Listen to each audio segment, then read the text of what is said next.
I'm halfway out, just trying to lose you now. Yeah, it was an illusion now. Yeah, I just wanna see you out. So give it up, leaving all your texts unread with the games you left now. Give it up, you're sick of all the things you said getting in my head now. So I don't wanna know, I don't wanna know where you go. I don't wanna know. Yeah, it was an illusion now. You're leaving all the doors locked out. Yeah, I don't wanna know. Yeah, I don't wanna know.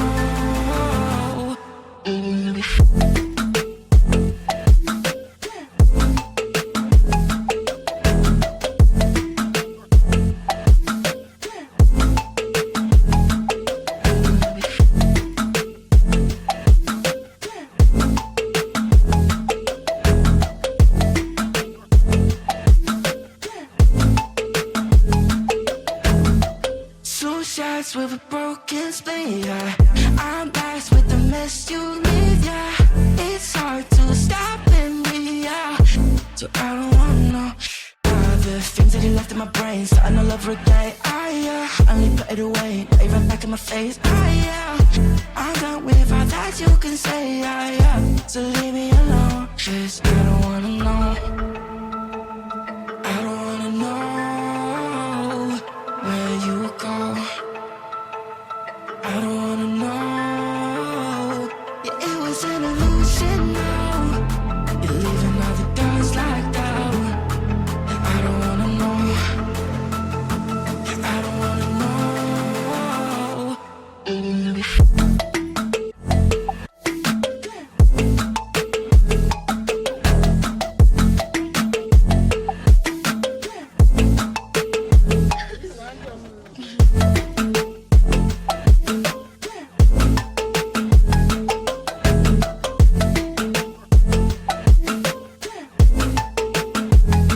So I don't wanna know.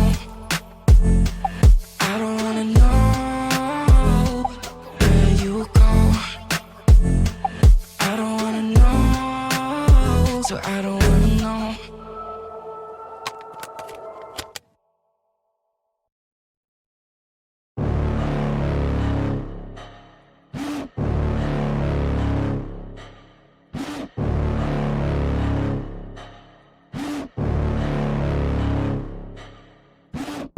Got a monster inside of me, you better watch out if you ignite me's a road ahead of full prophecy. To be the greatest beast the world has ever seen. I feed him every day like the bones clean. I feed him all the hate and he grows me. And he gets claws real big, pissed off quick. And if you cross him, you might drop dead. Metaphorically, of course, settling the score. Never getting bored, loves the blood and gore. Always wanting more, freedom from the source. They don't really understand until they feel the force departed. If you start shit, you'll be heartless in the darkness. Torn apart quick, you left scars ripped. You'll be chewed up and discarded. And this world ain't right, won't accept it. Negative energy, I expect it. Once it's in your mind, it's infectious. So fight for your life and reject it. You better give me space, I'm protective. My adrenaline spikes when I'm threatened. And if you stay in my way, I'm aggressive. 'Cause when there's no exit, I'll kill when I'm desperate.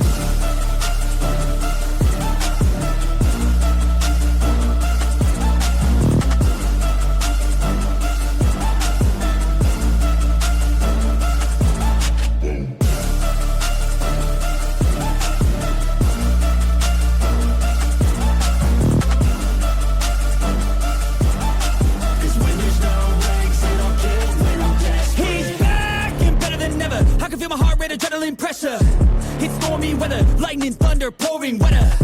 Yo, I'm a go-getter, try to do it like me, but I do it better. I got a mind that's clever, the beast inside is competitive as ever. I'm conscious, my subconscious, an accomplice to me. I promise the darkness, I can honest believe. But don't cross me, I might lose control of the lost beast. He's locked away inside with the key controlled by fight or flight. And this world ain't right, won't accept it. Negative energy, I expect it. Once it's in your mind, it's infectious. So fight for your life and reject it. You better give me space, I'm protective. My adrenaline spikes when I'm threatened. And if you stay in my way, I'm aggressive. 'Cause when there's no exit, I'll kill when I'm desperate.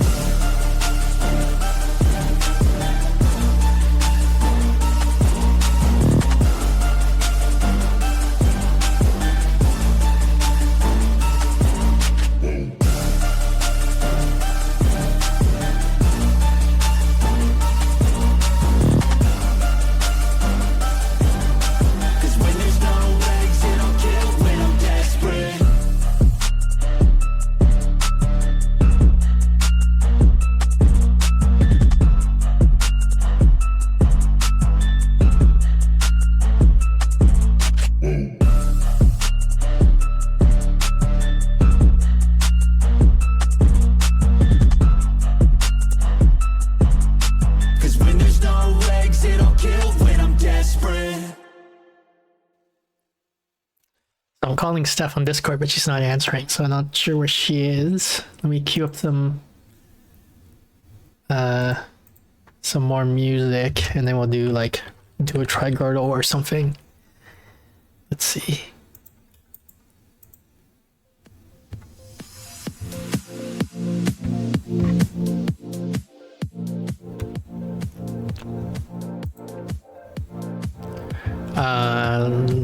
Which to playing game.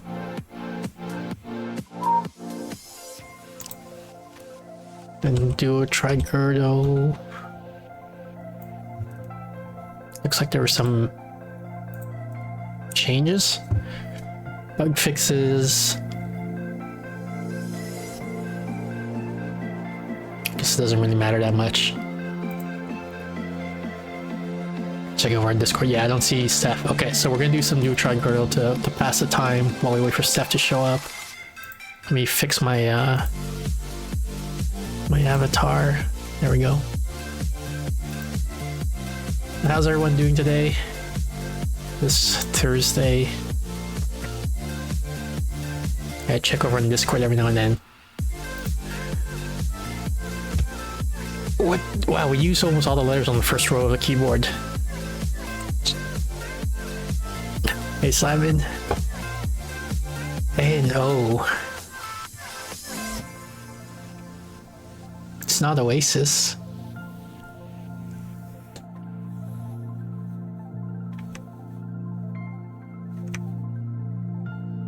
We have 5 letters here. A stir? Oh, stare. How about that one? That's a much better word, I think. Stare.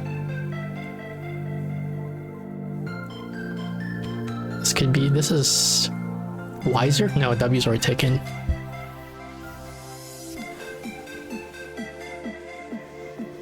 Visor? Could it be anything else? I think it has to be visor here. Visor is not the, okay. What could it be? Kaiser? Yeah, oh, riser. There could be 2 R's. I know, in fact, pigeons are able to sort images based on the number of objects they contain. They can count up to 9. Yeah, bird intelligence is like ravens are apparently very smart, for example. You didn't think, or I wouldn't think that animals can conceptualize numbers, but they can. They also have theory of mind. Like if a bird, sometimes they try to hide nuts, I think, by burying them in the ground. And they'll do it, but if they notice that another bird saw them, they'll wait till the other bird goes away, then they'll dig up the nuts and then bury them somewhere else. So the fact that they're aware that other birds have beliefs and that those beliefs can be tricked is theory of mind. I think humans don't have theory of mind until like 2 years old or something like that. Like if you ask a young kid, like you while an adult is in the room, you have 2 cups, like a red cup and a blue cup, and you put the ball under the red cup. Then the adult leaves the room, and then you switch it so that you move the ball into the other cup. Then when the adult comes back and he says he wants the ball, you ask, okay, which cup is the adult going to look under? And if they have theory of mind, then they know that the adult has a false belief, right? Because he saw the ball under one cup, but he didn't see that you moved the ball to the other cup. So with theory of mind, you know he's going to look under the wrong cup. But if you don't have theory of mind, you're going to say, well, he wants a ball, and we know the ball is under the red cup, for example, so he's going to look under the red cup, even though there was no way for him to know that. That's theory of mind, that the experiment that the kids don't have at first, but they get it at around age 2. And so some birds have that, apparently. Theory of mind. Was this used? Fused? Could be fused. Just write fused. It wasn't fused! Dang. What could it be? Fuse? Buse? Bust? Is that what it is? Bust? It is bust.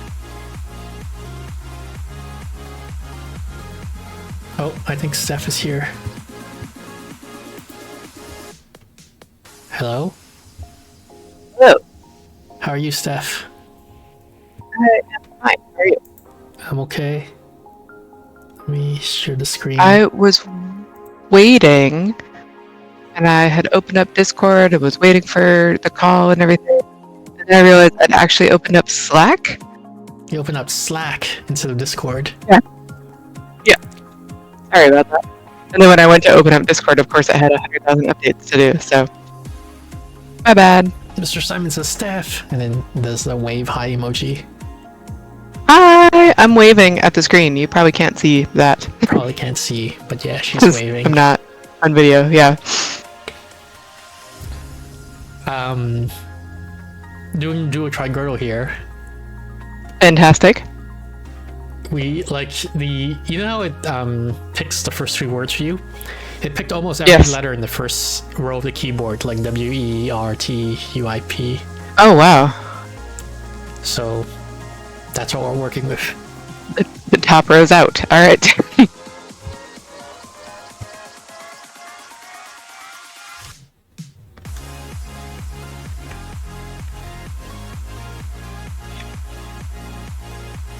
Tidier? No, T's taken. Diner? Diner, yeah.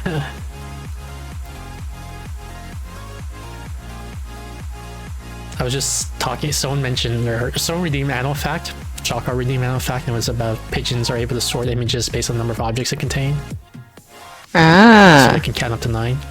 And I was talking about how some birds have theory of mind, like they can bury nuts, and then if they notice another bird saw them bury the nuts, they'll wait till the other bird goes away, then dig up the nuts and then bury them somewhere else. Yeah. Scrub jays. Is that your new rap name, or? Yep. Also the type of bird you were just discussing. Scrub jays. Both amazing. Scrub jays. New just stream is legendary. He's playing Super Oh, Mario wait? RPG, I think. Oh wait. And he Nice. is having stream delays. Like when I type something in this chat, it only shows up 6 minutes later. Oh. Theft? Theft? Dang, what the heck? There's so few letters and you still get it?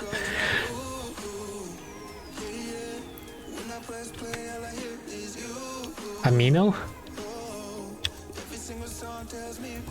Yeah. I feel like the one before that is gonna be Bebop. What the heck? Yeah. How are you able to do it? I don't know. Brace? Finally, you got one wrong. Brave? It must be break. Or brave, yeah, you're right. There's too many options, sorry. Should have thought of that. I was just thinking the other day about what like a super intellect might look like, you know, in various ways. And one of them I was thinking is, so Steph knows about dual end back, but for those who don't know, what is dual end back? Dual end back is, okay, so what you do is you press a button if you hear a match, for example. That might be a classic end back task. So if I say the letter A and then I say the next letter and it's A, if those two match, you would go ahead and hit the button and say yes, they match. So if that's the letter was A and then that's right, I'm getting to the end part. So if I say A and you say, and then the next letter is G, you would say those don't match and you wouldn't hit the button. You are keeping track one back from what you are looking at right now. So that is considered n back of 1. So n1, you're keeping track of one just behind it. N2 back would be keeping track of 2 back. So I say A, C, A. A matches the one 2 back, so you would hit the button. If I say A, C, G, G does not match with the A that's 2 back, and so you wouldn't hit the button. You're keeping track of something 2 back from what's currently being displayed on the screen. Yeah. That's n back, where n can be like 1 or 2 or whatever. And then Rat? a rat? What? Grass. Grass? And then there's dual n back. Where you're keeping track of 2 streams, 2 back. Yeah. If it's 2 back. So I think So you might be doing numbers and letters, for example, numbers in one ear, letters in the other ear, and kind of keeping track of them, kind of thing. Or it could be color, or that sort of thing. yeah, I was gonna say, like, if it's multimodal, it could be like visual and audio. Like you hear someone say letters, and then you also see letters on the screen, and you're trying to remember, like, does the letter you see on the screen match 2 letters ago, what you saw on the screen, and also is the letter you're hearing right now, does that match 2 letters ago of what you heard, of what the voice said? But it doesn't have to be multimodal, right? You could imagine, like, you have like a screen where it shows like two letters, and you're saying, does the left letter match what the left letter was two units ago, and does the right letter match what it was 2 units ago?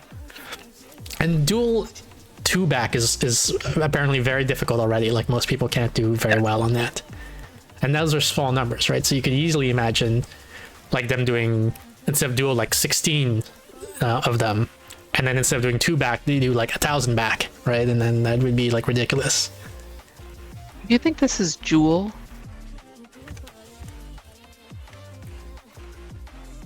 What the heck?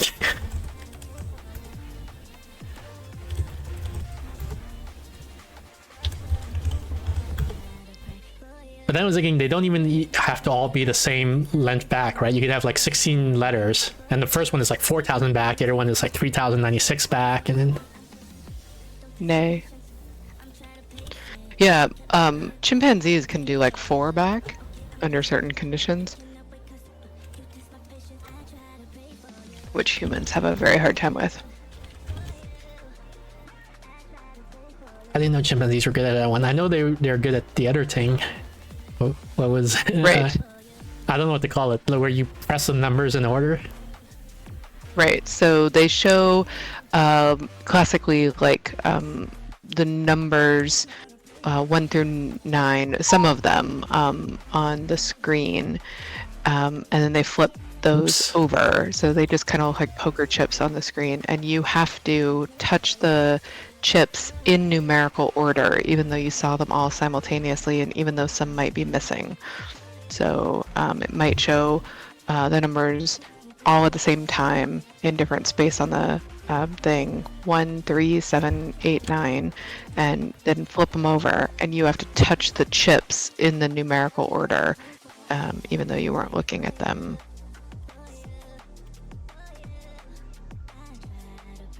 Oh, they probably have this video here that shows it. Yeah, so then you see that's this. a good example. I clicked on it and it went somewhere else. Scientists at Japan's Primate Research Institute, the PRI, where Ayumu is based, have devised intelligence tests for chimps. Just skip to the good parts. To memorize the layout. Then... Yeah, here we go. So they show you this, and then they keep the circles, I guess, but they hide what the numbers are. And you have to remember, you have to tap this, the number 1, then the number 2, and 3, and so on in the right order. and like And the chimpanzees are humans insanely can good at this. kind of do it, and, Like it's and the just chimps will have already done. they flash in like less than like half a second, a quarter of Yeah. a second. Like they Like, just bang and exactly. they're gone, and then they It's can do like 20 amazing. of them. You know, like Just watching them do it is bonkers. They're so fast and so. if I can get a better clip of the chimpanzee doing it. Reach 9 without making a mistake. What's it called? Connections. Okay. The yeah, when I was saying that monkeys can do it under certain conditions, it has to involve food. What does that mean? And like the items have to be food. The So it has dual to be and like, acting? does this food item are both of them bananas kind of thing. Okay. So they can only do it under, or they will only do it under certain circumstances at least.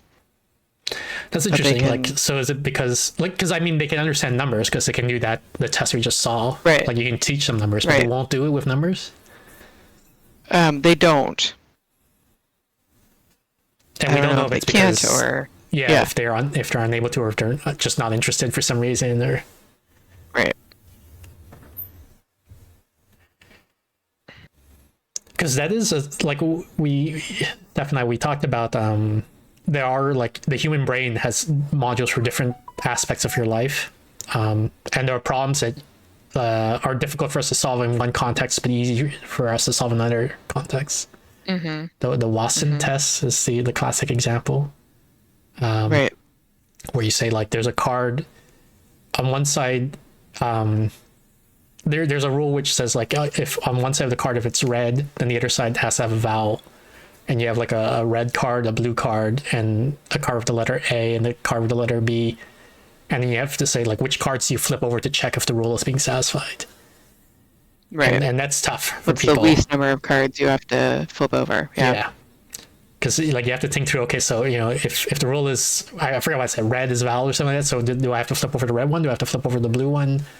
Do I have to flip over the A or do I have to flip over the B? Which cards do I have to? But like if you do it as a social rule, it's actually easy for people to figure out. The social rule being like, the rule is if you're under 18, you can't drink alcohol. So you see a person who's like 13, you see a person who's 50, you see a person who's drinking a Coke, and you see a person who's drinking a beer. Like, who do you check? And then everyone can figure out right away. You need to check the guy who's 13 years away, old yeah. and the guy who's drinking the beer. Even though it's the same problem, it's just in a different context.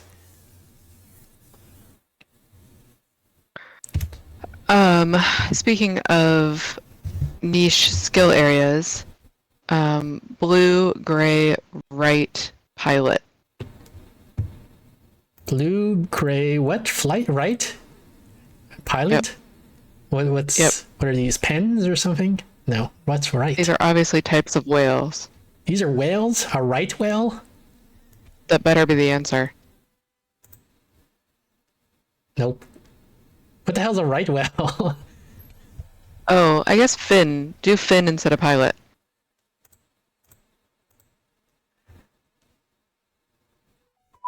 What is a right whale? A type of whale. Is it like as opposed to the wrong whale? It's just called a right whale. I don't. That's its name. What the heck? And what about fin whale? Like, don't they all have fins? Yes, but they're not all called fin whales. So like this biologist was like, you know what I should call this whale? Fin whale. Like, It's what the whale prefers to be called. I saw this human. I'm gonna call him Hands because he has hands. It's Homo hands.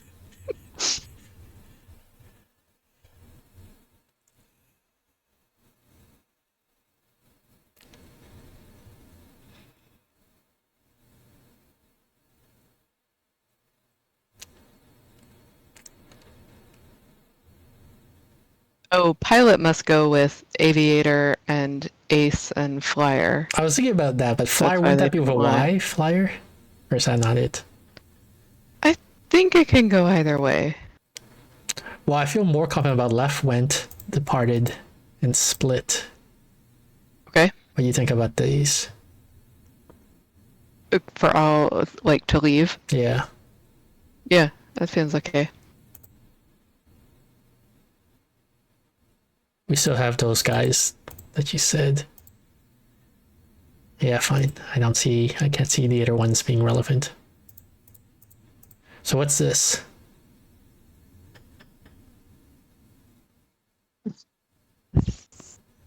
Things that can be flipped. Things that happen at night. Things. What? I don't know. What's the answer? Well, that's what we gotta figure out. I mean, we don't have to, but it's like squeezing Yeah. one more round out of the game is to figure out Right. what this is before we Right. click. I'm thinking out loud. I'm always trying to think of like Casino is a movie. a word, yeah, like casino and then a blank, right? And it's the same blank for all of them. Oh, sure. Okay. Like Casino Royale and then like ATM Royale. No, that doesn't work. And then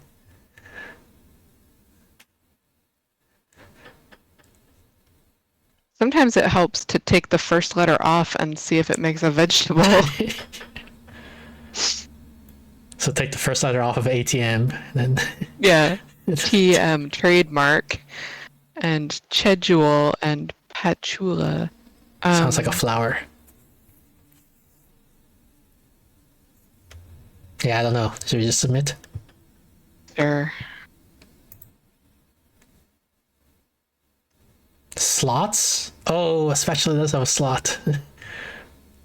It doesn't have to actually, now that I What? think about it. I have a spatula with no slot on it.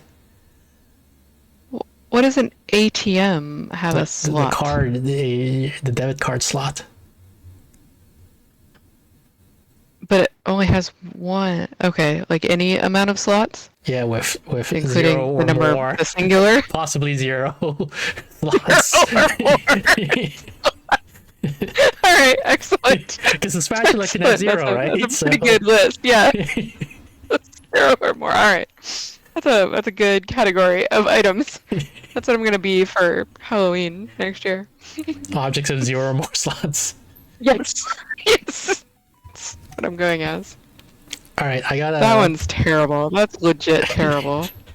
It sounds well. Zero or more is terrible, but I think they mean one or more in this case. But I've seen some worse. If you consider this to be one or more slots. Do you? Have you? Yeah, like it seems like you know wherever you remove the first letter, you get something. Yeah, It's like some vegetable. Yeah, you're right. That's pretty bad. I don't know. I hate things with slots. I hate it. if you can wave a magic wand and stop Okay. all AI development, and so nothing will come in and fill the void you create or whatever, would you do it? That's a really interesting question.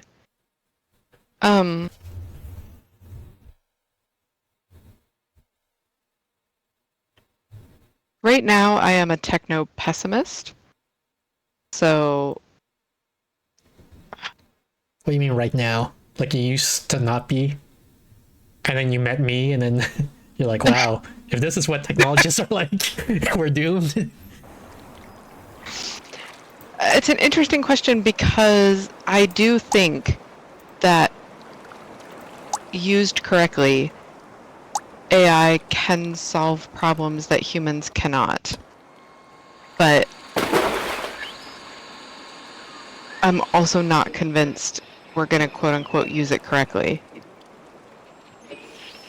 So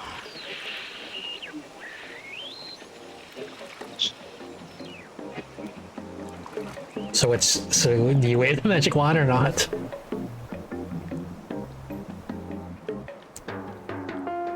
yes, I'm waving the magic wand.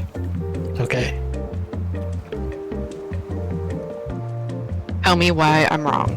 I'm not going to, but I will come back to this later, but I want to make you forget about it first, so I'm gonna like bring in some other topics and then come back to it. Alright. It'll be like a surprise. Okay. Well, I mean, this is something as a psychologist, you know this, right? Like, so you when you get examined for something, sometimes they'll tell you something at the beginning, and then they'll just track you with a Yes. bunch of stuff, and then they ask you if you remember what you said Yes. before or whatever. Yes. So, what to distract you with? I got a new credit card today. I got it, I guess, What? a week ago or something like that. My old credit card was expiring. Mine also expires in April, and I have to get a new one. Yeah, and so I just got my new one. Yeah. Okay. I was actually nervous because like it expires in April and it's like almost the end of March, and I'm like, I didn't Yeah, get my new exactly. I credit know. card I'm yet, like, you know, is like, the new where's- one coming? Or Yeah. yeah. But apparently it came, so here it is. Excellent. And I was thinking, now I can like reveal my old credit card, right? Like who cares anymore? But then I It's the looked. same number though. Yeah, it's. I thought that's not normal. Like this is the same number. Oh yeah, it's the same number. In Yeah. the past, I'm pretty sure in the past when I got a new credit card, it was a different number. Oh. No, it's usually the same number. Just they've updated the expiration date. Don't Okay. reveal the number. Yeah. Well, that's. Don't do it. I'm pretty sure that wasn't the case for me before. Ah, well, So that's why I was surprised. Canadians. Yeah, maybe.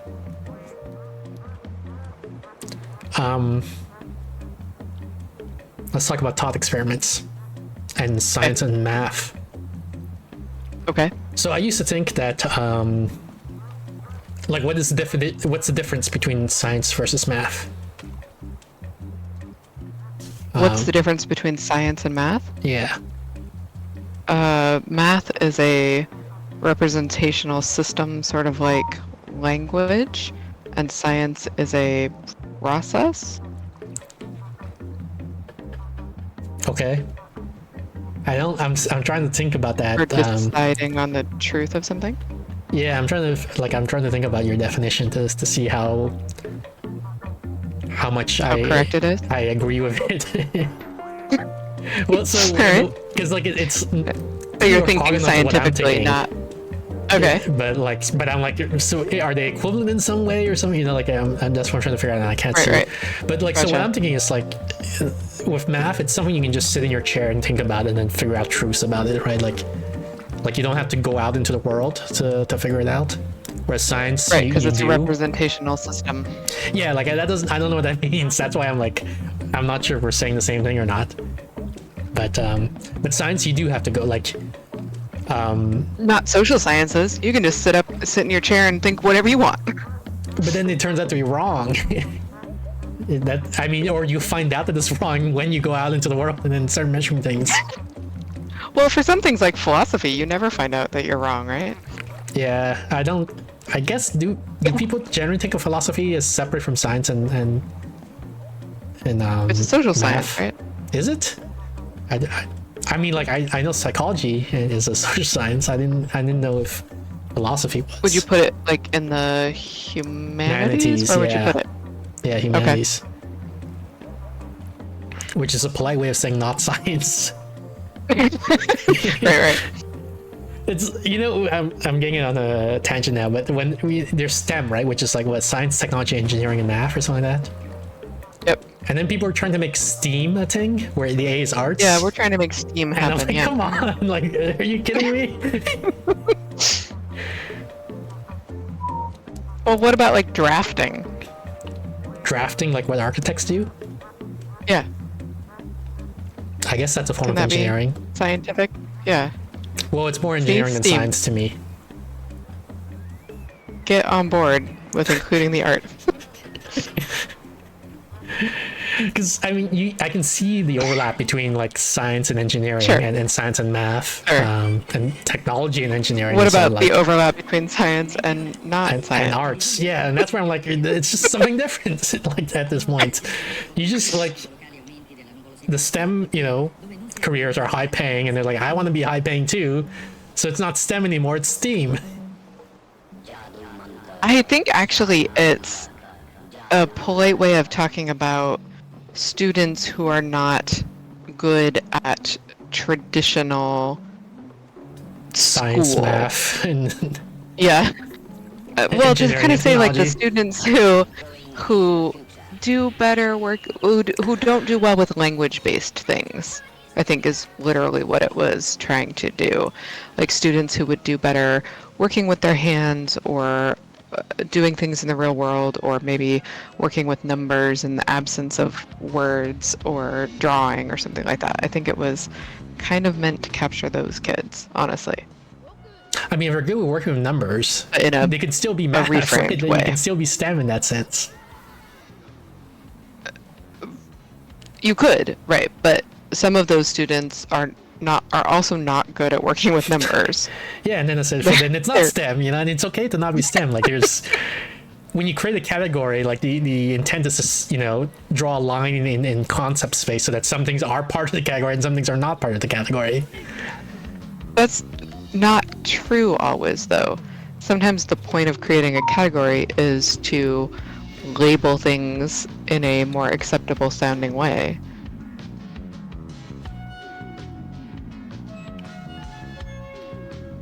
Yeah, I don't know I'm trying Yeah. to remember what the word is for that. Like, you know, there's like epistemology where you're Right. trying to come up with like words to Like you're to actually capture trying truth. to carve nature at its joints, right? Yeah, and then versus trying to achieve a social goal. politics. Yeah, politics, I guess. But yeah, so this was a side topic, the math versus science. I was saying Yes, that's where we were, right? it's, you know, it depends on whether or not you actually have to go into the world and measure something. If you do, then it's science. If you don't, it's math. Is what I was saying previously, but now I'm questioning that. So along those lines, like something that, like, an interesting consequence of my definition, one of the interesting consequences of my definition, is that people like Einstein, as like, I don't know the full history of Einstein that well, but based on what I know, he's therefore not a scientist because he didn't go out and do experiments. Right, he was a just theoretical physicist. started He thinking just about thought. things. Yeah, He just did thought experiments, exactly. literally, like Yeah. we're doing right now. We're Yeah. doing Einstein. I mean, science. yeah. And but like most people would not. So your definition's wrong. Like, yeah, from a descriptivist point of view, most people would not call Einstein a mathematician, to call him a scientist. Right. Right. But that didn't bother me. I was okay with being like, okay, so, you know, this is one of the situations where most people are wrong, for example. But I think that all of phenomenology, for example, wouldn't fit your What is definition of science. phenomenology? Phenomenology is studying your own inner experience to understand how the brain creates categories, for example. Yeah, So I am okay Yeah. with. I would swallow that bullet, saying, yeah, that's not science. oh wow, okay. Many people would consider that a type of science. Because the thing is, you might have that an it- atypical mind, right? Like, you know, like people who do Yes, not realize yes, they yes. have aphantasia or whatever, and they say, well, you know, Yes, yes. I'm using science to say that, you know, people don't actually see things when they imagine things, and then it turns out they're wrong. You're when you go not out into the world and measure that's it. The point of phenomenology is not to say that your experience is universal. It's to explore one aspect of knowing that is combined with other branches of science to understand the full situation. Because sometimes you could go out and do experiments and still not know what's happening for like on the inside, because you're only studying the outside, or not have a full picture of it. So it's not meant to say like, oh, that's the whole truth. It's meant to be complemented with other branches of science, with the idea that you can't fully understand something just by observing it from the outside, for example. I'm not saying whether I agree or disagree with that. I'm just saying that's the theory behind phenomenology, which is a branch of science. According to most people, but not according to me, apparently. Right. Yeah, well, the thing that made me like crumble here was someone was talking about Galileo, and how like objects of different mass, when you drop them, they fall at the same speed, and the legend, I guess, is that he goes to the Leaning Tower of Pizza and drops, like, you know, two things, like a heavy ball and a light ball or something like that, and they both hit the ground at the same break time. the feather or something. Yeah. Well, it can't be a feather because that would actually fall slower, Air which would drag, falsify yeah. his experiment. Right. But like the thing is, so he didn't actually do that. He apparently he did it via thought experiment. He just figured it out just thinking about it. Yeah.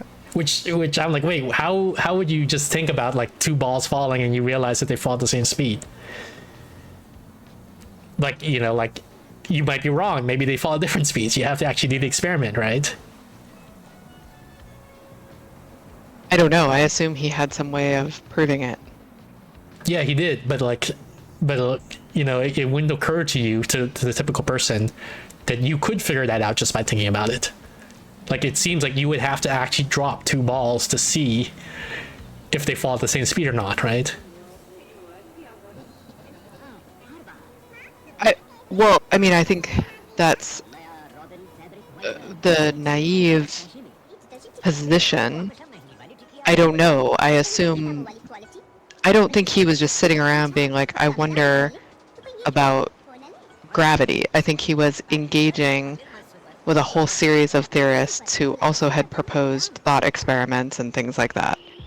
Right? Yeah. And so had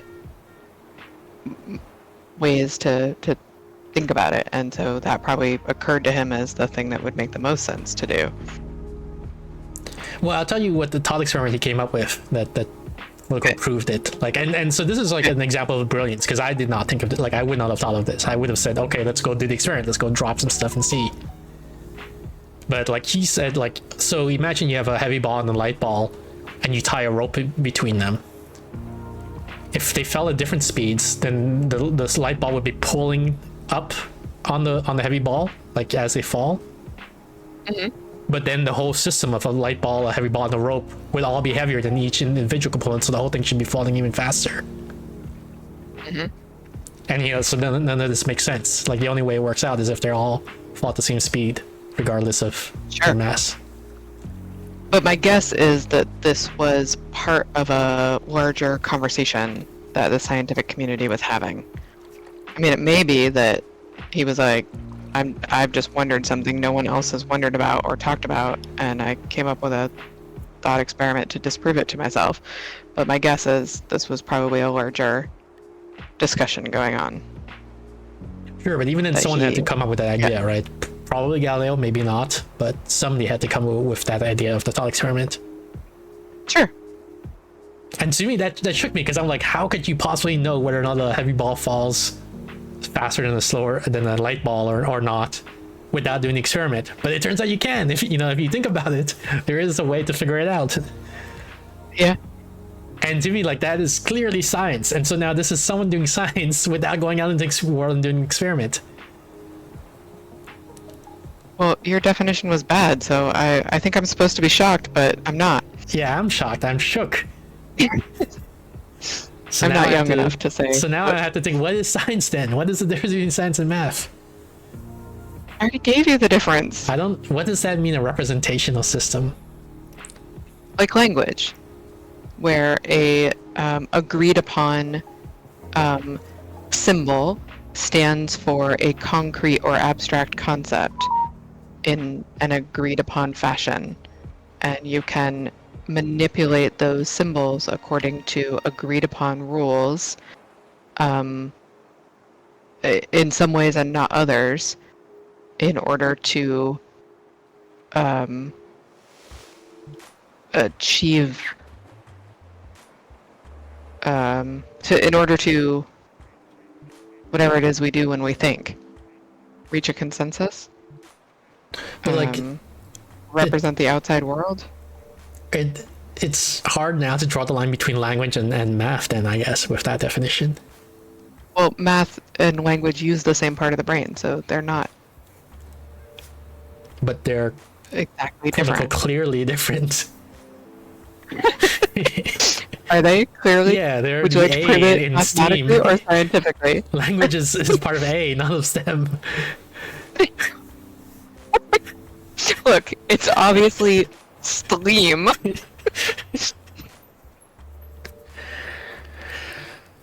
That's what we're all studying. That's what the kids are studying these days. Stream. What's the name of that guy who's a linguist and he's like political activist? Chomsky, Noam Chomsky. Chomsky? Yeah. Yeah. I was reading a book by him recently. He's the one who brought up that Galileo thing to me, like in the book. That sounds like the kind of thing he would bring up. Yeah. And like the book I was reading, it was so fawning over Chomsky. It was pretty annoying to read. I think it's like the author. It's structured like an interview between two people, like so the author and then Chomsky. Like so, say like AM. I forgot their name, like Elisa Monroe or whatever. Colon like AM colon blah blah blah blah, and then C or NC colon blah blah blah blah blah. Right, his responses. And, Okay. but it's not like an interview in the sense that it's like not AM saying here's a question and then like here's like 3 or 4 paragraphs of Chomsky responding. It's like here's 3 or 4 paragraphs of AM saying something and here's 3 or 4 paragraphs of NC responding.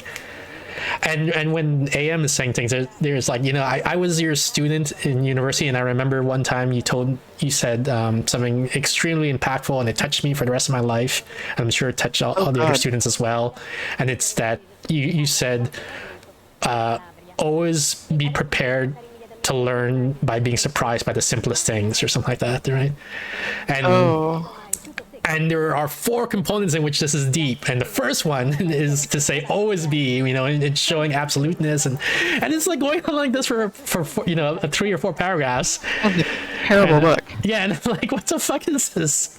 Is this one of those books that you picked by price first? Yes, it is. Okay, excellent. But Had a feeling. like what the person is just like in love with Chomsky and is Yes. saying like, you're so smart, and here's an example of you being smart, and Chomsky says, oh yeah, Yes. I remember when I said that, and here's what Oh I was yeah, I thinking remember when I when said I was that. smart. That was awesome. Tell me another one, AM. Yeah.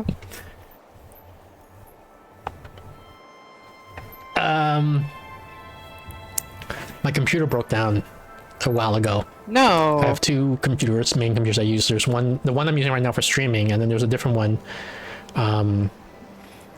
It's hard to explain what I use it for, I guess. I mainly have a Linux desktop as my main computer, and then I have a Windows computer as for the rare occasions where I absolutely need to use Windows. And one of those things is for my music player. I have a music playing software which I really like, but it's only available for Windows. And so I don't know if you remember, like a couple of weeks ago, maybe a month ago, we did a stream, and I always play like intro music for the stream, but usually Steph doesn't hear it, like because it doesn't get broadcast over through Discord. But there was one stream where you did hear the music, like you joined the Discord call and you were like, "Why is there music playing?" And Why is there music? What's playing. I wasn't playing the music from my normal computer. I was playing on the same computer that I stream it on. And so it was going in through a different like set of wires or whatever you want to call it, and so that's why Steph could hear it. Good times. Yeah, and so that other computer, like, it just all of a sudden stopped working. Like I went to sleep, and then I wake up the next day. Like, I leave my computers on all night, basically, all the time. And then like the next day, it's not on anymore. It's like it's in this weird infinite rebooting loop. And I'm trying to. Sounds bad. Yeah, I'm like, okay, I don't know what's wrong, and like I still am in the depressive phase, kind of, but I was more severely in the depressive phase back then, so I had low energy to figure out what's going on. Eventually, I bought some new components and built another computer. So like new CPU, new motherboard, things like that. But the idea was I was just gonna take the hard drive out from the old computer and put it into the new computer. So the idea is like this is analogous to like you're getting you keep the humans' memories, but you give them a new body, right? Because their old body is dying. The hard drive has all their memories, so like all the music, for example. So I do that, and then the new one doesn't work, and I'm like, what the hell? And I'm trying to figure out why it doesn't work, and I move it to a different outlet in my apartment. Like it's plugged in one room, and and then it works in the other outlet. So then I go back to the first outlet and it doesn't work anymore. And I'm going back and forth, like, I'm trying to check. It's like isolate the variable, right? Because I'm going a little crazy here. Is it really the outlet that's a problem? Sure. After about 2 days, I bring it back to the broken outlet, and the new computer works there. And it just works now. Everything works. Great.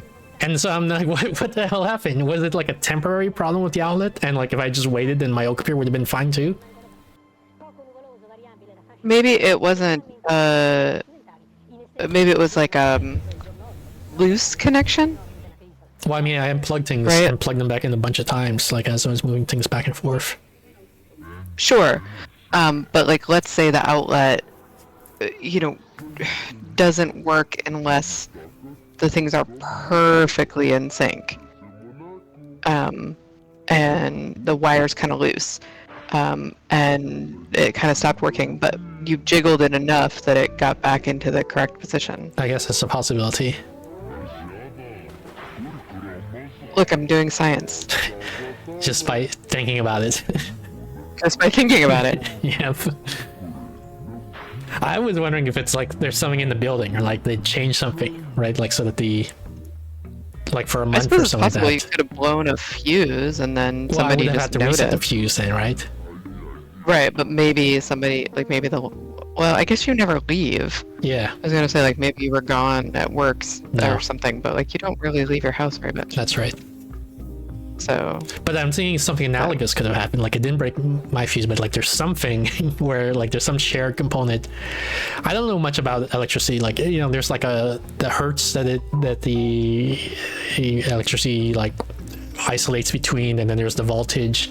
Because I bought a tool too, like to figure out like if there's something wrong with the outlet, and it says like if it's 60 hertz and if it's 120 volts or something like that, that's normal for US. And it's, that would be wrong for like Europe or something like that. It'd be different numbers. But like by the time I plugged it in, like by the time I got the tool, I ordered it on Amazon. Like everything was working, and so I plugged in. It says 60 hertz, 120 volts, or whatever. I'm like, okay, which is what it's supposed to be, and it's working. So I guess that's fine. But like, what was it when it wasn't working? Was it some other value, or was meaning there really was something wrong with the outlet, or what? What's going it's a big mystery. I don't have these answers. Yeah. Yeah, we'd have to rely big on mystery. arts instead of science to figure this out. God, could you imagine? That would be horrific. It's we're in March 28th. Yep.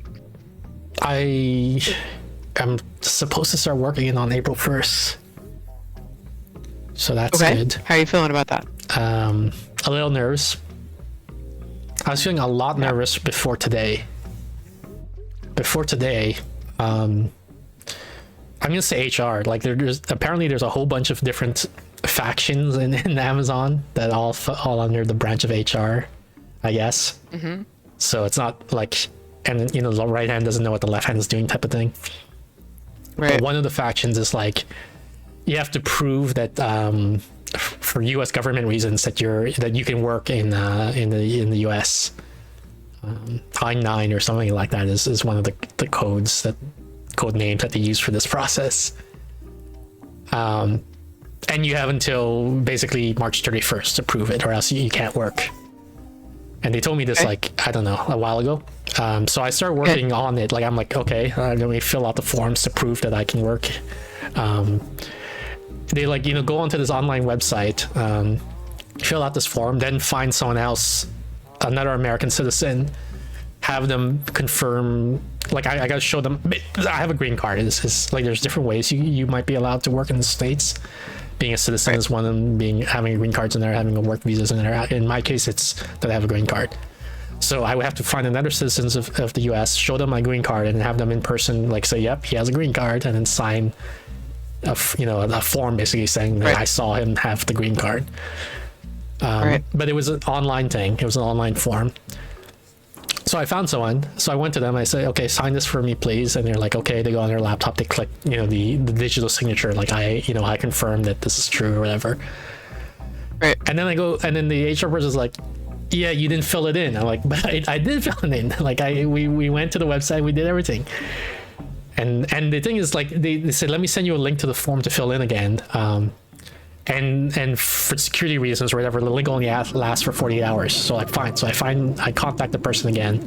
I'm like, hey, they didn't like the way we filled out the form or something. You gotta fill it out again. We do it again. We do this like 3 times, and each time there's like, it's not working. And like each one, like it takes me like a day or two to get back to the person, right? Who says, hey, I need you to fill out the form again. And so like, we're getting closer and closer to the deadline. And I'm telling them, like, I said, like, my verifier, I think is what they call it, or the completer or whatever. Like, they filled it in, they filled the thing in, and I here's a screenshot showing that they filled it in. And they're like, okay, so let's try a paper form instead, since for some reason the verifier is having a problem doing it on the computer form. I'm like, okay, fine. So send me the paper form. So so they send it to me, I give it to my verifier, they scan it, I email the scan back to the HR person, and they're like, it has to be completed like by someone other than you. And like, it was completed by someone other than me. That's not my name on the form. That's my verifier's name. Like, and I'm getting more irate here. Like I feel like they're incompetent. This HR group, they don't know what they're doing, because they're making like factual mistakes about what's going on. And I was sort of secretly hoping that they would screw up so that I could like sue them for wrongful termination with all this evidence, like that I've been gathering about like how I've been doing everything they told me, and it didn't work, and then like I get $1 million and then retire for the rest of my life. But Guessing that's not how the story is gonna go. yeah, but then today they're like, okay, you filled it out, it's good. Like, God damn it! I wanted my free, never have to work again card. Yeah. Right. So, I guess on April 1st, I'm gonna show up Competence for the work. last hour. Yeah.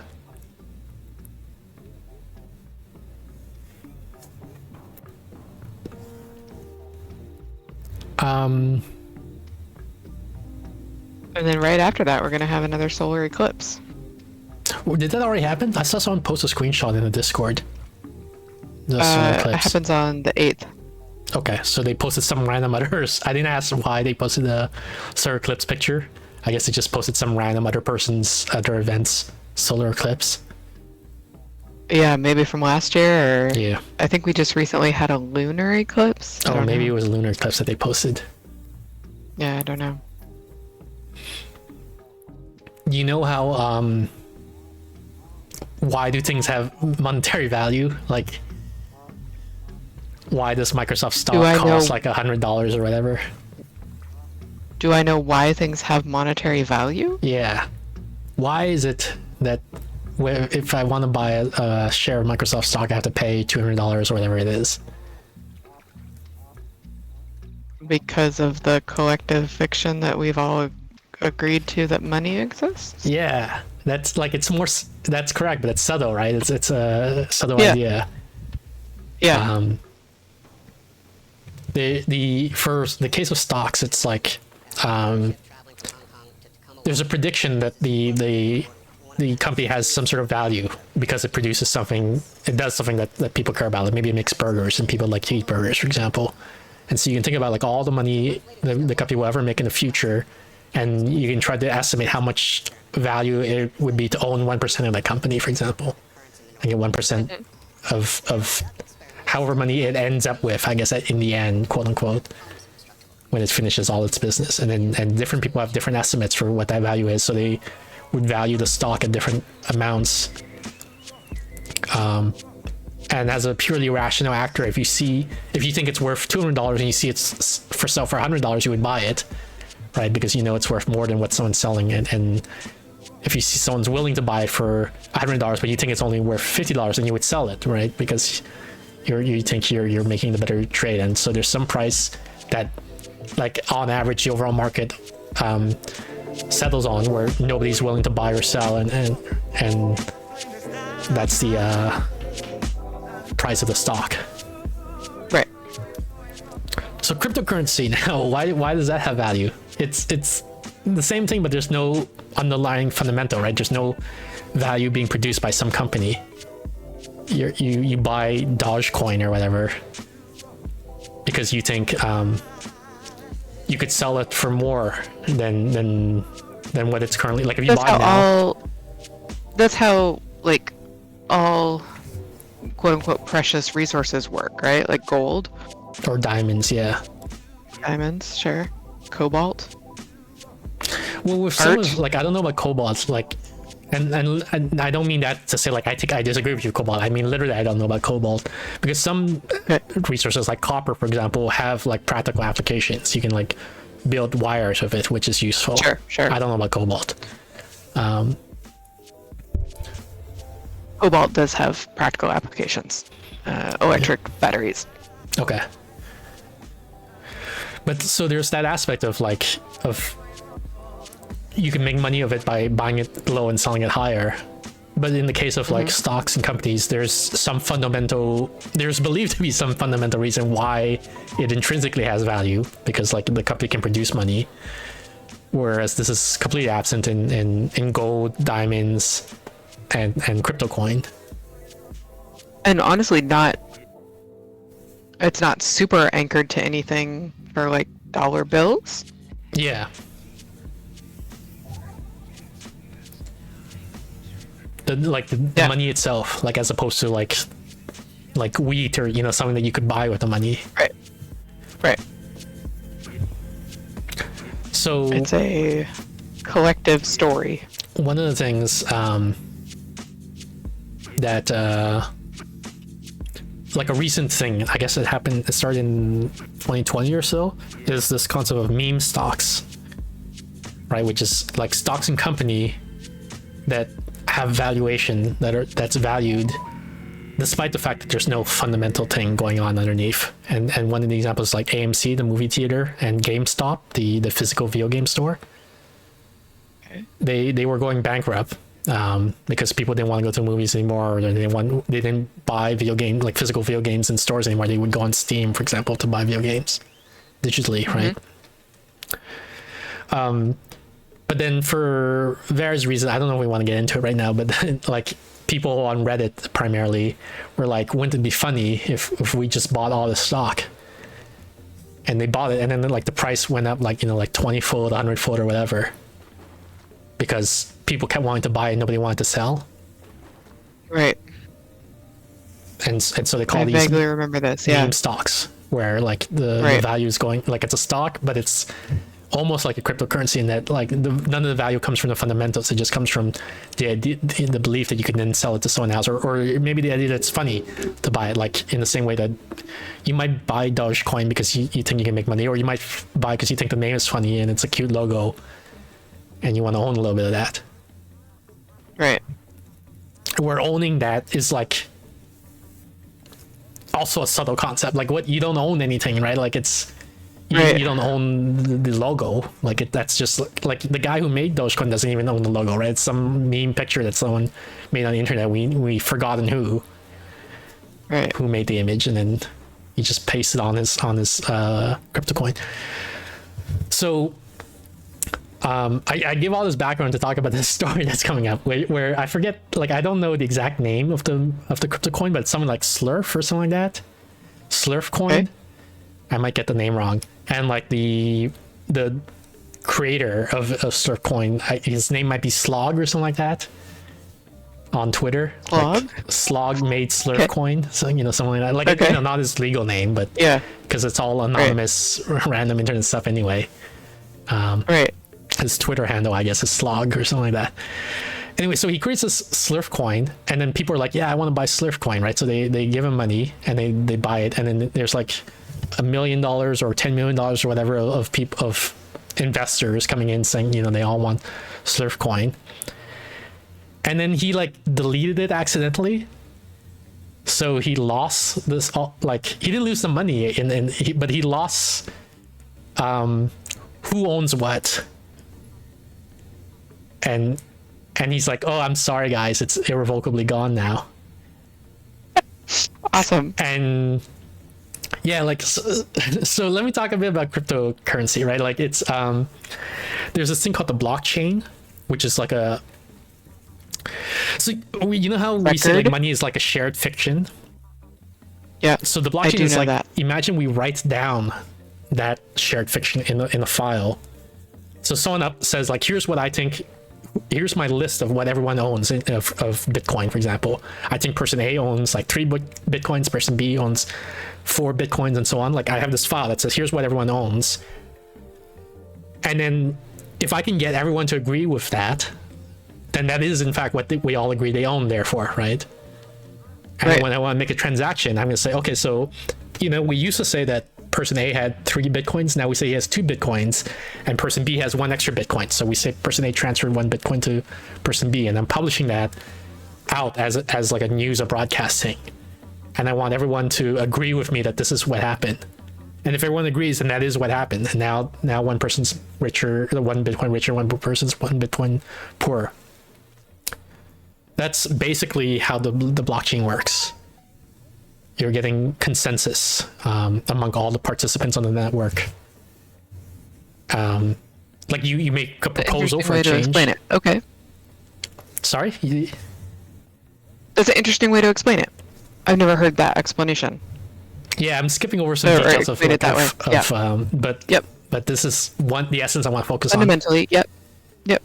So the Slurp guy did something. I don't get what exactly he deleted, but so now it's on the blockchain of Slurp that nobody owns anything, I guess. Right? Because he accidentally deleted something. And the thing is, this is amusing as a story, right? People find it funny.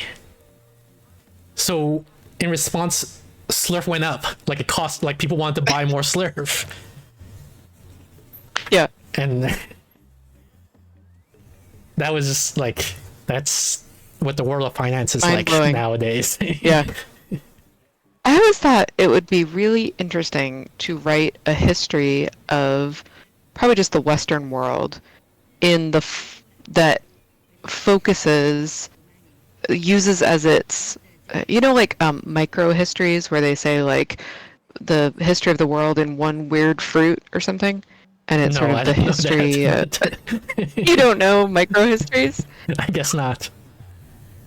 So the idea is that you're explaining how bananas changed the world or something, and you're kind of telling historical events from the perspective of the banana is wrong, but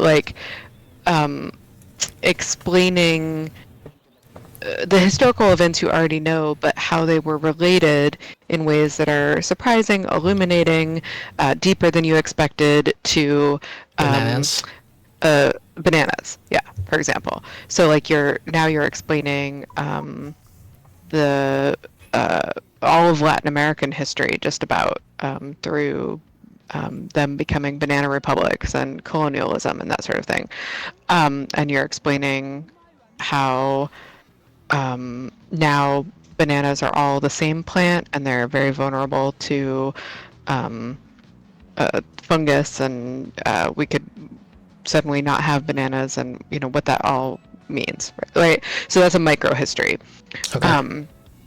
I always thought it would be really interesting to write a sort of micro history that talks about the rise and fall of various economic powers and players through booms and manias. So a boom is when there's an actual product that becomes really popular, beaver fur, which was important for men's hats. I thought you were going to say beaver anus glands for vanilla. Oh, sure, right? For castor oil.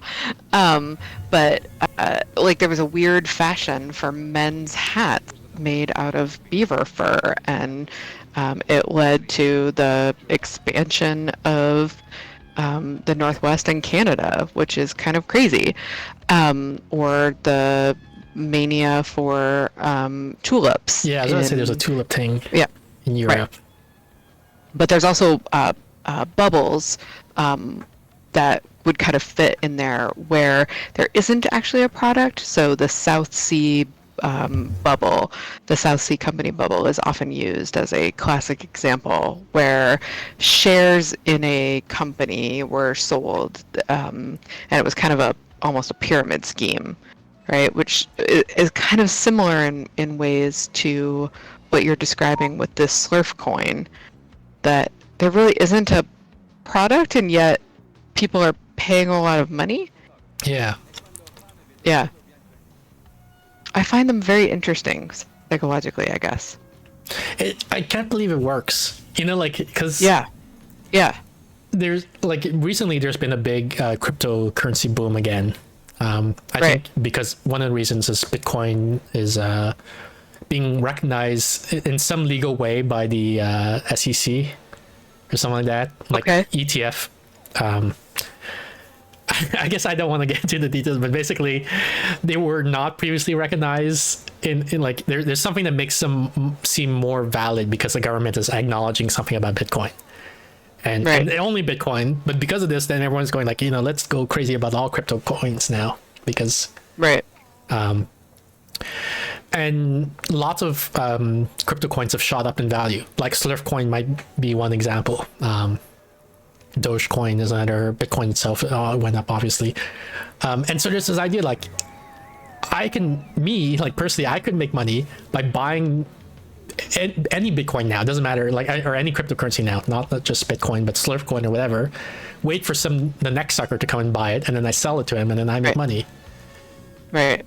And it turns out a lot of the economy. I still buy it, like, because I think it's going to make money. Because you think somebody else is going to be fooled, and the next person may or may not be fooled. They might also just think the same thing, that they can find another sucker to take it.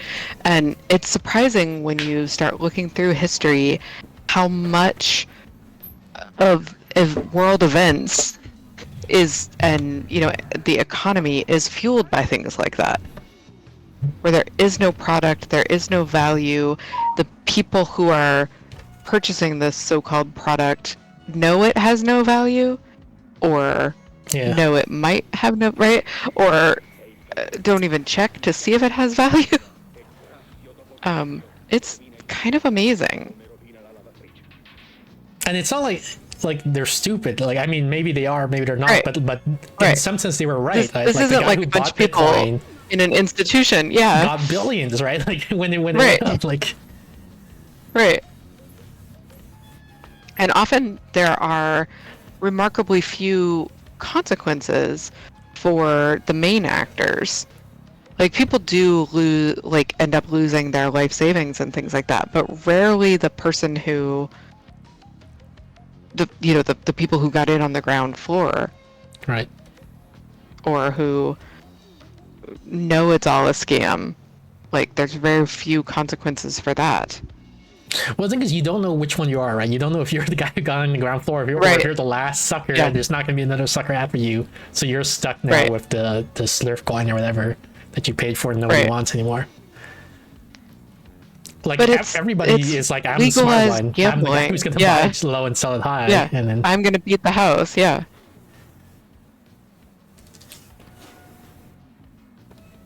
like, a lot of the Panama and Suez Canal, for example, was funded through kind of similar selling of no real product.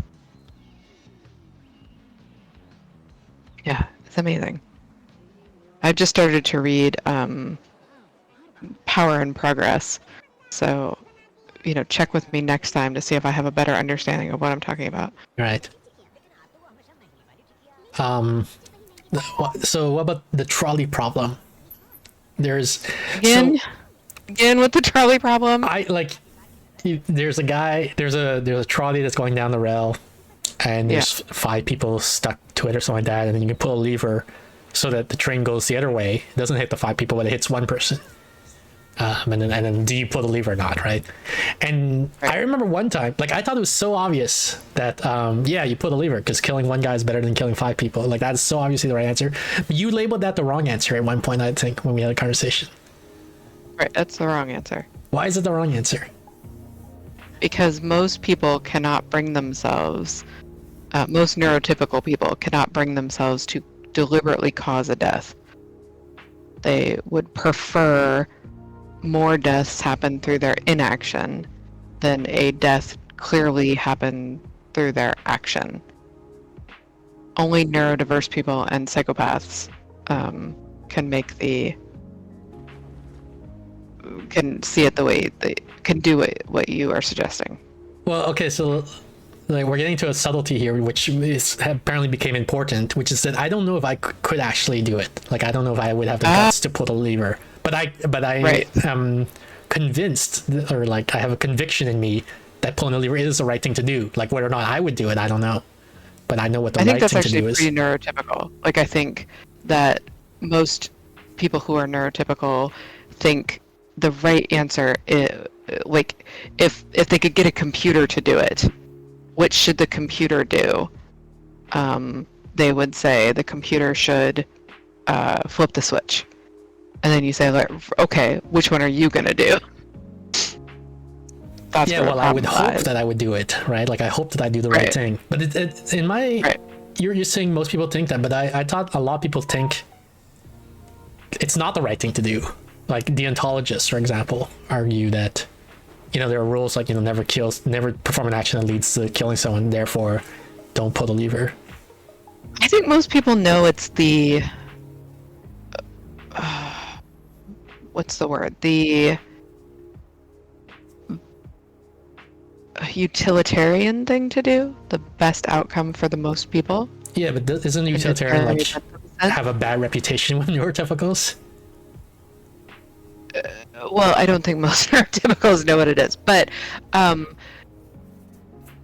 think they recognize that it hurts the fewest number of people, and so like if you ask them what should a computer do, they will want the computer to have made give the same answer you gave.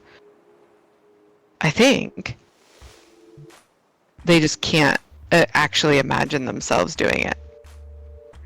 My Even impression their is, imagination. is that people think of utilitarianism as a bad thing. Like, it's a way to justify like Nazi camps and things like that, right? Because it's quote unquote for the greater good.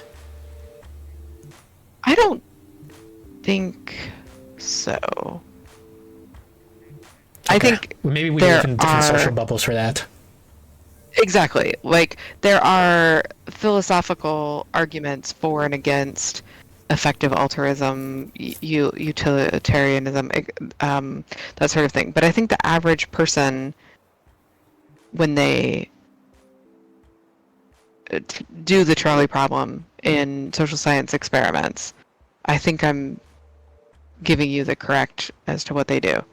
Obviously, memory is fallible, so I might not be, but I think I am giving you the correct Well, like information. effective altruism specifically, I think has a very bad reputation these days. Like, if you take Well, when you say reputation, again, you're talking about your very specific social bubble. I think that the chances that more than 5% of the population knows what effective altruism is probably low. Sure, but I'm saying, like, if you restrict to people who have an opinion on it, like everyone who's like, I don't know what that is, okay, eliminate it from the pool. Now take all the people who are like, oh yeah, you know, I know what that is, and my opinion is blank. It's like overwhelmingly bad these days, I think.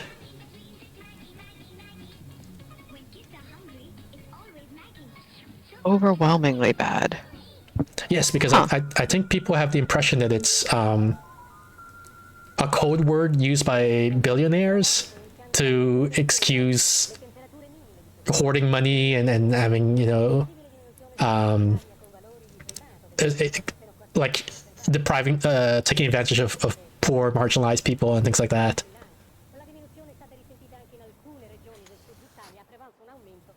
We might know different people. Maybe. I just saw, like, just today I got recommended on, you know, Pocket, the website Yeah, I that do. it said like, here's something for you, and it's like an article from Wired magazine, Sure. and it's like, here's, you know, why effective altruism is so evil or whatever, you know. Right. And I think that the reason that article exists is because that's not the overwhelming consensus. Really, I feel like Wired is not. Why would they write an article saying, you know, that thing you already think? You should keep thinking that I because think that everyone is else thinks like, it. I mean, it's a little cynical, but that is what media does a lot, right? Like, What? Really? yeah. Like, you know how you think Donald Trump is a bad person? Well, here's more evidence that he's a bad person. Like, people love that, reading that type of stuff, you know? That's what sells But I magazines. don't think. Okay.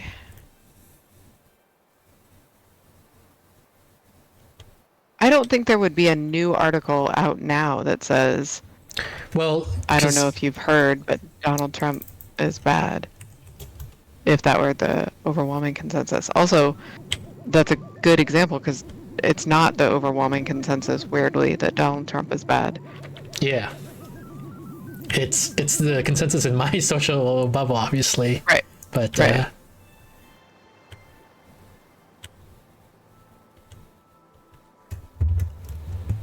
I think that effective altruism has gone through ups and downs. Like sometimes it seems very popular, and at other times it seems associated with weirdo billionaires, like you said.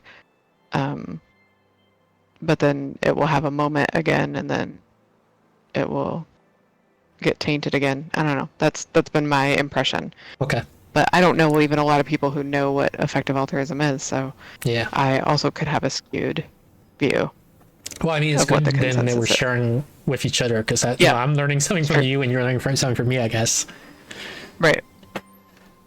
Anyway, trolley problem. So this might be skewed based on my belief, my social bubble, and all that. But so I'm thinking, Sure. why do so few people realize what the right answer is for the trolley problem? This is one of the things I'm thinking of. I think they realized the quote unquote right answer. They just also realized they couldn't do it. yeah, I mean, now that this is the Now, evidence that you're gotcha. telling me, but like previously, I'm Yeah. like, obviously they thought that was the wrong answer, and Right. now I'm trying to figure out why would they Gotcha. think that. Gotcha. And one self-flattering answer is like, because they're all dumb and I'm smart, right? Like, Right. and I don't I don't think that's the whole answer, but I think there is certainly going to be like some small percentage of people for which that is the case, right? Like, because there's Sure. a bunch of dumb people in the world. Like, even if like 1% of the world population thinks is dumb enough by that criteria, that's still like 10 million people, 80 million people, something like that. It's a lot of people. Yeah. 800 million? Yeah, whatever 8 billion is divided by 100. Yeah. We're not good at math. Yeah. We're the smart ones, but Yeah. we can't do We're doing science. 800 million Yep. or 8 billion divided by 100. It's not a problem at this point. It's fine.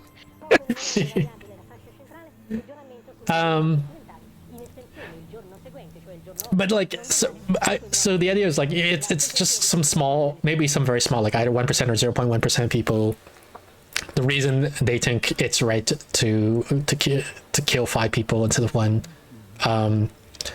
is because they refuse to intellectually engage with the problem. They're like, they hit some sort of stop sign where like, this is such a morally abhorrent concept to even think about that I'm not gonna do the math. I'm not gonna just calculate. I'm gonna say like, this is all terrible. I don't want to be involved. And I had like a low, like I said, maybe 1%, maybe 0.1%, but now I think it might be higher than what I thought. Maybe like 5%, maybe 10% of people. They're in that process, is what I was thinking. And the reason I upgraded my percentage up like almost a full order of magnitude is because I think I went through the analogous situation where I balked at a philosophical problem and I couldn't figure out, I could not engage with the math to figure it out what the right answer was. Okay. And that was, would you wave a magic wand to stop all AI development? So we're going back to the thing that I want to distract you That's from how a it's little bit. circling Yeah, around. exactly. Yeah. So the reason that it's called the trolley problem is that the math is quite simple, right? Right. 1 versus 5. Yes. Like, even if you don't want to, even if you're not good at math or you're afraid of numbers, like the math is super, super simple. Right. And yet, right? Like, and it seems like there's an easy, correct answer. Do you want 1 person to die or 5 people to die? And yet, it's a ethical problem for most people when phrased in the form of you would have to take the action for the person to die. So that's what I mean by like people can do the math. They know the quote unquote should 1 person die or 5 people die. Like they can answer that correctly. And yet they struggle. They have a problem with the trolley version of it. Right? Yeah, I mean that's your assertion. I would have to do more reading, I guess. I mean, and you probably have done more reading than I have on this topic. But like my prior belief is that there were people who genuinely think that 5 people dying is better than 1 people dying in this case. I don't think anyone thinks 5 people dying is a good outcome. Like, I am quite sure they've done just make sure that humans can answer that question correctly, and I assume they even used to do that with the test subjects. I doubt they even bother anymore because it's been so robustly established, but I assume they had a baseline question that would say, given the choice, which is better, 1 person dying or 4 people dying or 5 people dying, and that people, easily got the correct answer in that case. The reason that it's a quote unquote problem, when thought experiments have the word problem in them, by convention, that means somehow human intellect fails in these situations. Yeah, I mean, I guess the question like of debate between the two, what you're saying and what I'm saying is what proportion of the difficulty in giving the yes pull the lever answer is due to uncertainty whether you yourself have the willpower, I guess, for lack of a better word, to quote unquote do the right thing, versus disagreeing about what the right thing is to do. And you're saying almost none of it is disagreement about what the right thing is to do. Right. And they know that because they have posed many other versions of the trolley problem to check, to be like, well, what if... so like a harder version of the problem is now you don't have to just pull a lever because some people will pull the lever and then 1 person dies. But now you say you have to actually push the fat man in the way. In front of the train. Onto the tracks. You have to get down there and like actually push him. Or now it's a, elderly person. Or now, or make it easier by saying you program a robot in advance. Can you program it the correct way? That's easier for people to do. So they've done hundreds of iterations of the trolley problem to see what it is that makes people hesitate when they would do the quote unquote utilitarian right thing, in all other things being equal. All right, I would have to do more reading on that, because my impression was that there is disagreement on what the right thing is to do, not disagreement on what you would do, but what is the right thing to do. I assume there are probably people that way, right? Like people who are Jains, Jain, believe in a philosophy of nonviolence, and so they're vegetarian. They can't ever deliberately cause. They're pacifists in the extreme. They can't ever cause any kind of violence, and so they would most likely say that any action that they took that might cause one person to die, even if it were to prevent other deaths. It's possible they would say that's morally unacceptable. I don't actually know because I'm not Janian, but I don't think in most cases people are like, oh, that's a better outcome for 5 people to die. Okay. But for me, I am struggling now with the magic wand problem and stopping all AI Yes, development. tell us about that. Tell us about your Because I do think struggle. that there's a decent chance that AI is going to wipe out all humanity. right. Right, like, and I don't have a number exactly, but like even if it's like 1%, like a 1% chance of wiping out all humanity is pretty bad. It seems bad. And like, you know, we shouldn't do it there. Therefore, I say if there's a 1% chance of wiping out all humanity. But when the idea of like maybe AI will also do good, like, you know, it might help us do like a lot of advancements in medicine and maybe world governance and things like that, you know, like distribution, Maybe it distribution of knows the wealth and- solution to global warming. yeah, or poverty or cancer or like any of these problems that we're trying to figure Anything out. bad. Yeah, child mortality in some way. Yeah.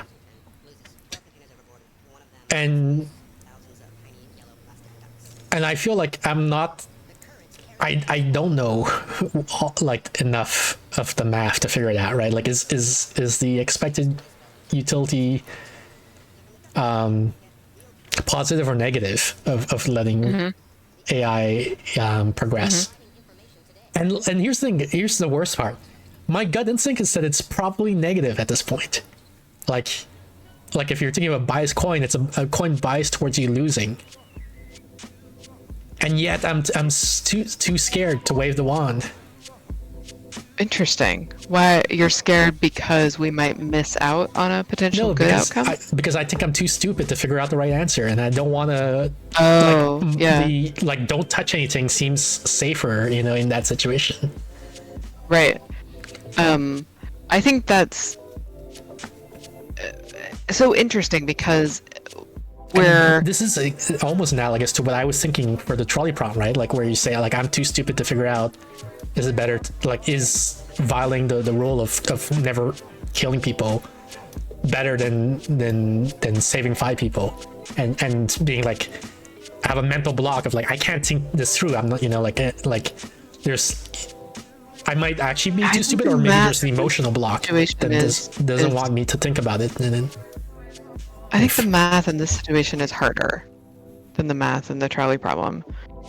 And I think in some ways, what I find interesting about it is that we're meant to be humble, right? We're meant to be intellectually humble and to say, I don't actually know what the odds are here, and that's usually a good thing. What I've been persuaded by, and that made me want to go ahead and wave the magic wand, is the public health argument that we actually should intervene more quickly to prevent public health problems, even if we're not very certain that it's actually better from a public health perspective to decide more quickly to go ahead and ban something. That it's almost never worked out in our favor to wait until we are more certain and the science is quote unquote in. Right. It sounds So from plausible that to me, perspective, like your argument. so it's not my argument. I've encountered it a couple places, but most recently, Jonathan Haidt in his book about why we should ban social media for children, and just kind of giving case after case where we, waited until the science was settled, and by then it was just sort of too late. And so when I was trying to weigh it up really quickly to answer your question, I also was kind of where you were at, where you're saying, like, I think it's probably negative at this point, and if I'm kind of thinking that, then from a public health perspective, I think I owe it to humanity to go ahead and wave the wand. Yeah, and that's where I'm getting my cognitive dissonance. Where like my gut instinct is it's negative, you know, Right? and yet I'm still too scared And to yet, do it. you're still like, yeah, because you might be dooming humanity to have to solve a problem on its own. That it might not be capable of solving, Right. like global warming, say. Right.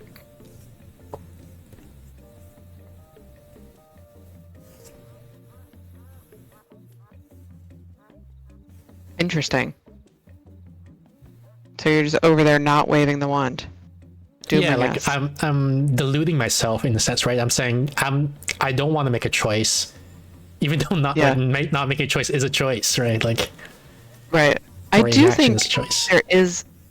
I do believe that's a cognitive bias. Oh, Yeah. a well-known cognitive bias. The inaction in situations of uncertainty is better than action. Right.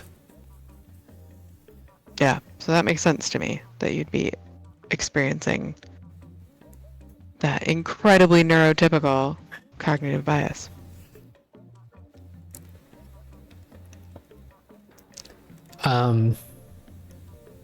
Why is are this- there Go ahead. Sorry. ducks in a pool? It's just so that we have some visual stimulation while we have our just chatting stream. Right, but why are the ducks in the pool? Where would they be? In a bathtub? Why are they outdoors? A pool is It's late at basically a night. big bathtub. Don't they have like a curfew? Nah, they are inanimate objects. Oh, And these are right. rubber ducks.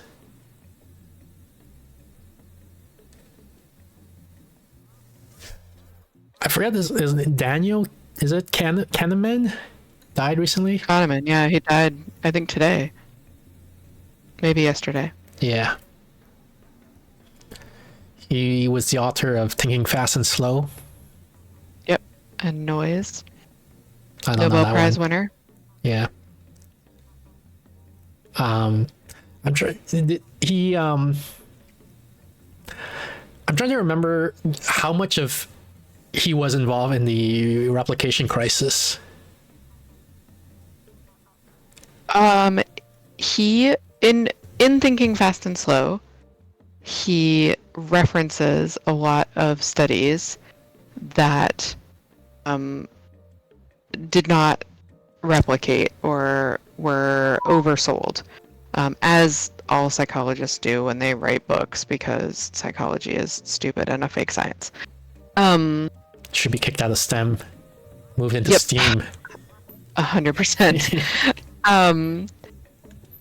But Danny Kahneman was a little unique in the sense that he was constantly talking about how wrong he was all the time, and constantly chastising himself for being too quick to believe, and wrote open letters to colleagues saying things like, we should embrace finding out that we're wrong, we should embrace this replication crisis, and give our colleagues the opportunity to try robustly to replicate our work or to find out that it's wrong. So he was often too trusting, but also super aware, because and one of his big things was becoming aware of one of your biases doesn't actually make it go away. So I don't know if that answers your question, but he was definitely, his work is related to the replication crisis in the sense that part of what drew attention to it was that he used a lot of work that didn't replicate that well, but he also, when other people would say like, oh, the replication crisis isn't that big of a deal, or would say that whatever, it was insulting to have to do it, or the that people weren't doing it right or whatever. He was a strong defender of the scientific method, getting comfortable with being wrong, working really hard to figure out where you're wrong, that sort of thing. Okay, so it sounds like he was like overall one of the good guys in a sense. Overall, one of the good guys. Because I'm trying to, was it Dan Arietti or something like that? Ariel. Ariel? I thought there was a T-Y ending. Ariel. Yeah, I know who you're, I thought I had it, but now you're making me question it. Yes. Seems like more Bad like one guy. of the bad guys, yeah. Right. Like he tried to cover up, Right. or he falsified Francesca. studies or something like that, and Yeah. so sadly I'm mixing up the names in my head, right? So when I saw Daniel Kahneman, I'm like, I was like, but was he one of the good guys or the bad guys? I can't remember now, you know. And That's a tough thing about human memory, is that it confuses things that are superficially similar but may be wildly divergent. right. And the other thing is like it's sometimes tough to, because like if someone criticizes him, you don't know if it's like a vendetta or if it's like legit criticism, right? Like, Right. and so it's hard to like go and fact check or research whether someone was a Right, good even- person in the end, you know, or Exactly. And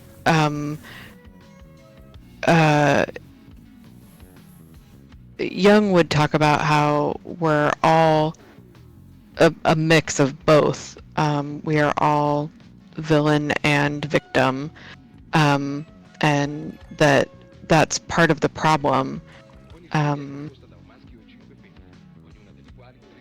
Even the Dan Ariely, or however you say his name, allegations are hard because it's sort of like, did he actually do things wrong, or should he just have questioned more, or did he actually cover it up, or was he kind of defending a person because he's loyal, right? Like it's yeah.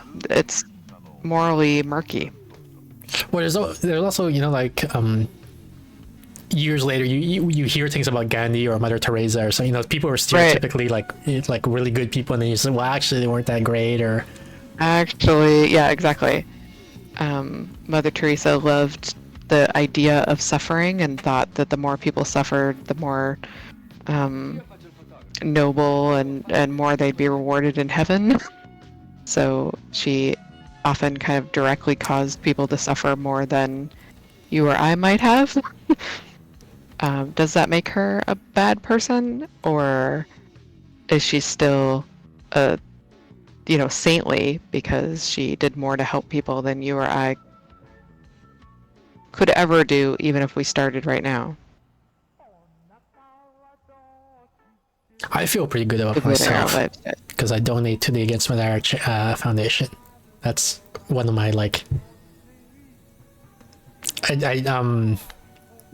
think this is like playing into the negative reputation stereotype of effective altruism, right? Like it's sort of, I'm buying consciousness or conscious. Right, That's the word. Like you've purchased an indulgence from the Catholic Church. Yeah. You won't go to hell because you gave away a small fraction of your income that made no difference in your life. Yeah, but I tell myself Right. but on a relative term, like I've probably done more than most people. Relatively, right? Right? Like I've probably Right. saved more lives than most people. I'm guessing. Right. I don't know for sure, but Yeah. Also, you threw that guy in front of the trolley. That was pretty cool. yeah, I saved 5. Yeah. You saved 5. That's On a lot. average, that's a net gain of 4 Yeah. lives. Yeah.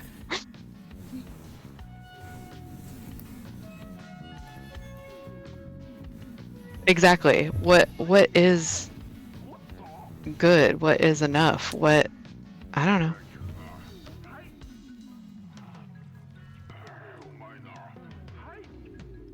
And then there's like I after a while, can you ever do something actually altruistic? I mean, conceptually, I think it's obvious that you can, right? I don't know if in practice does anyone ever.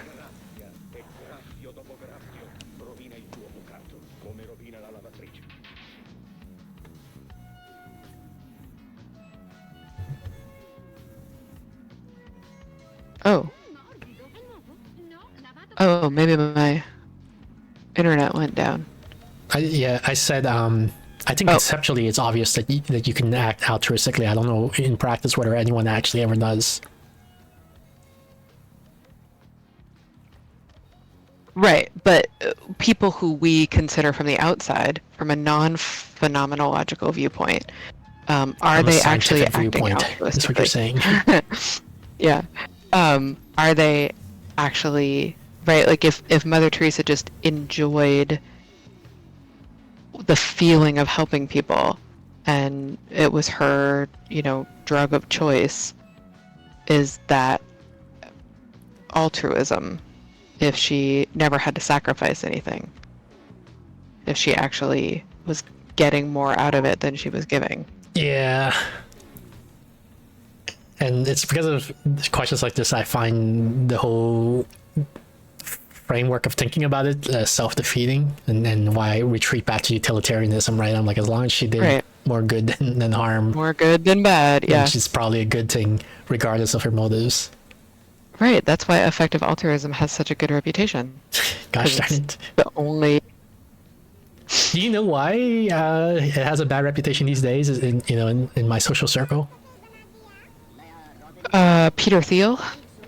No, Sam Alt-Friedman, I think is. And Alt Friedman, gotcha. Alt, yeah. He Sure. He was, I think, the founder of a company called FTX, which was a cryptocurrency exchange thing or something like that. And people gave the company money, and he would invest in cryptocurrency or something like that. And apparently, like, it was a scam. Like, he lost all the money, or all the money was spent. Like, his claim was that the accounting was bad, and so he didn't realize that the money was gone, or something like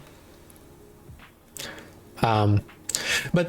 And he was like publicly an effective altruist, like, and so because someone who self-proclaimed being an effective altruist was a criminal, I guess, now people are like, you see, we said this is weird billionaires actually being evil, and here's an example of a weird billionaire being evil, therefore all effective altruists are what we said they were. Which is stupid reasoning, but what it reflects is that the average person finds making moral decisions based on impersonal rules to be sort of suspect at best and inhuman at worst. And when they were doing the trolley problem, part of what they were doing is trying to figure out why. Like what is it about humans that they can tell the difference between 1 and 5, but struggle with giving the mathematically obvious answer here? And it's because we didn't evolve to be rational moralists. We evolved to help a small number of people who we knew personally, and that is a struggle for us in a world where we know many more people impersonally, and it's very hard for us to quote unquote rationally make decisions because of that, because we don't have very good decision making modules in our head, because we didn't evolve to make those kinds of decisions. We evolved to say, should you push someone who genetically is likely to be related to you and who everyone in your village will know that you pushed, should you push them, and for any reason? And our brains are like, no, that's bad. Even when it's obviously quote unquote good in certain obscure situations that we didn't evolve for. Right. I feel like I was very repetitive saying that, but It's okay. I don't always know how familiar people are with some of these ideas that we're talking about. Yeah. Sometimes it's good to err on the side of explaining too much in those situations. Right.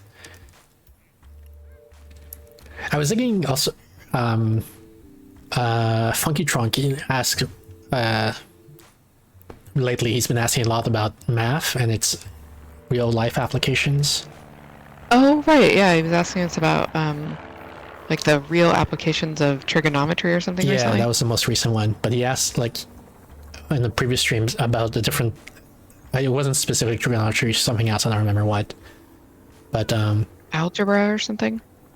yeah, I think he said he's okay with arithmetic and algebra. Like, he can see that, but he questions the utility for the typical person of other math. Gotcha. And so I was thinking about it over the last week, and I'm pretty sympathetic. Like, this isn't like a change in my position. I don't think it's significantly different from yours either, which is that you can get by pretty well in life without knowing trigonometry or other Oh, other absolutely. forms of math like calculus or whatever. But I made a point, and I think you didn't protest, so I don't know how much of it you agree with, but I was saying, but by the same, like, it's a quantitative rather than qualitative spectrum of saying you also you don't need to read necessarily to be able to get by in life.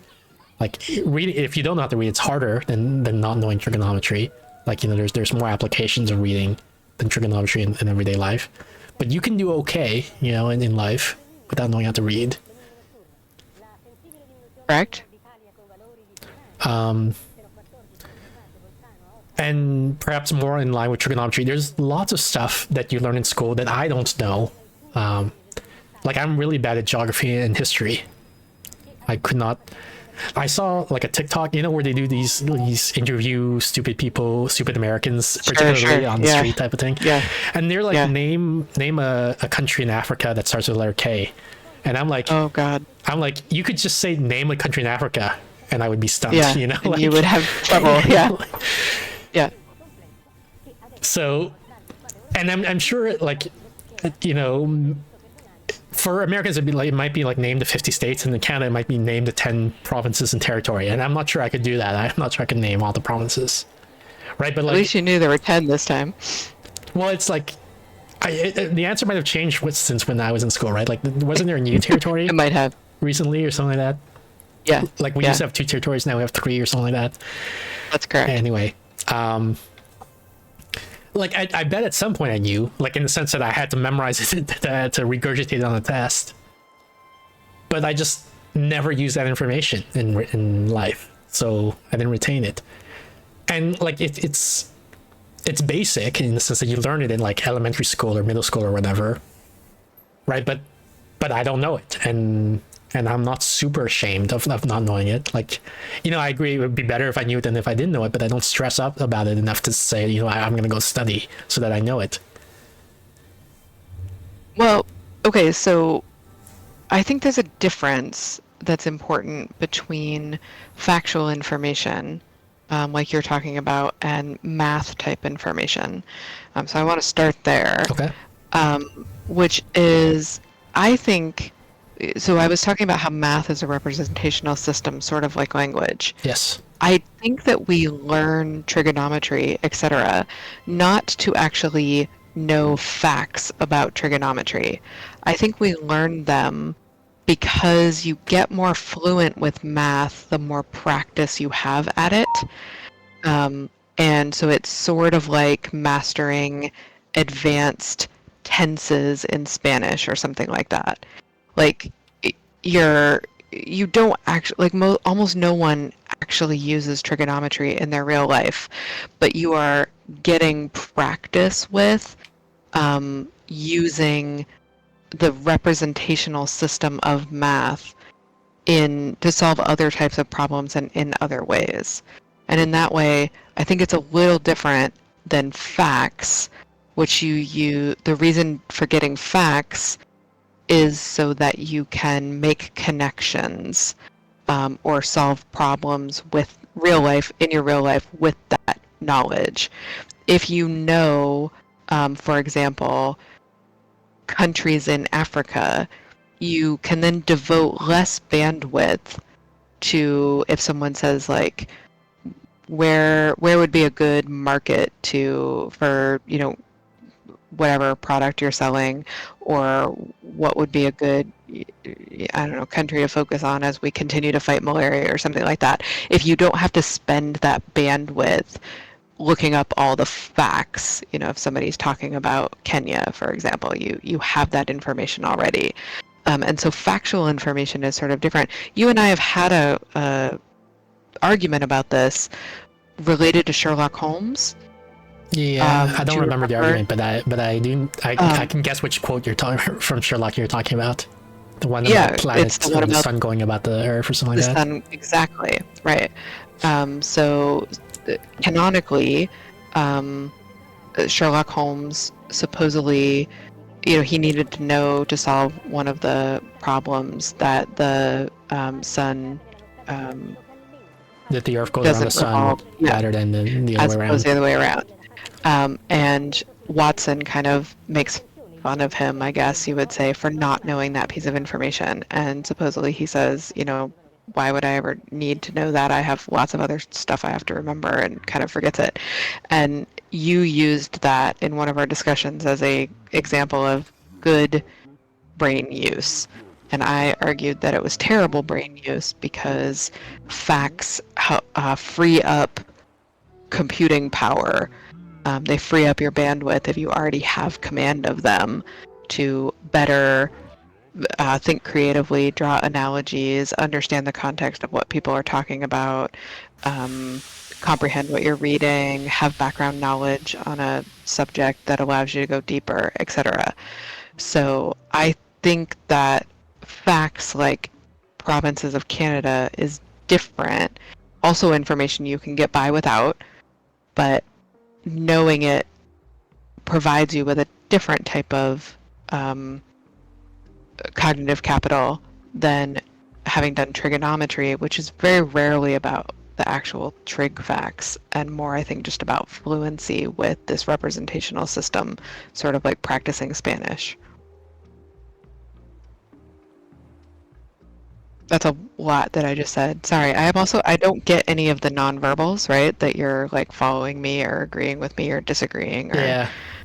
So Usually my trick for that is I keep prodding you for like, do you follow so far? And I say like, yeah, you know how cryptocurrency valuation is subjective or whatever. And then I'll pause to hear you say yes or something like that, That's and my I'm strategy. afraid I'm usually too like tired and neurotypical by the time we get here. So I can just hear myself after a while being like, "Oh wow, that's an awesome monologue you just delivered. Nice job."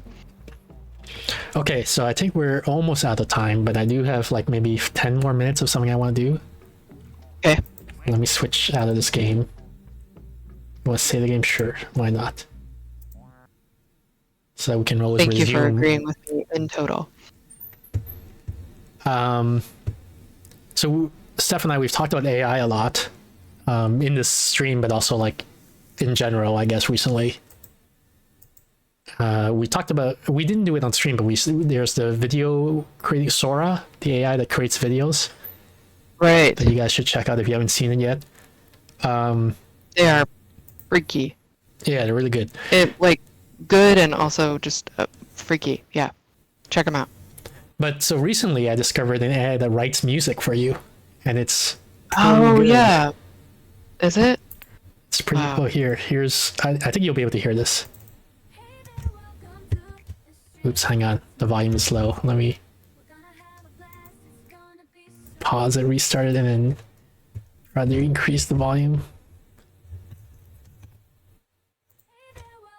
Why is it so low? Oh, I know why it's so low. Hang on. I'm being foolish.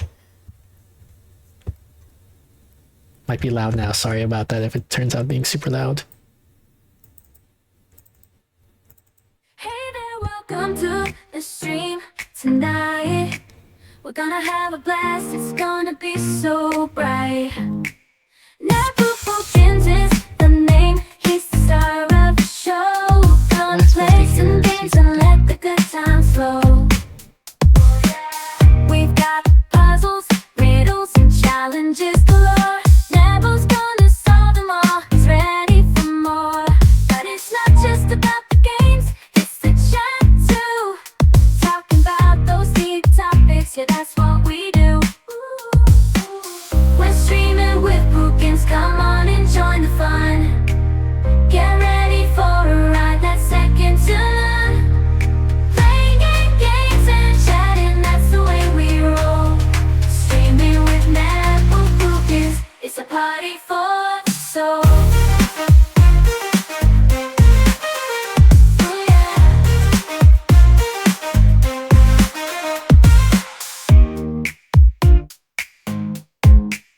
Hey there, I can't hear welcome or to the stream see any. Oh, you can't hear it.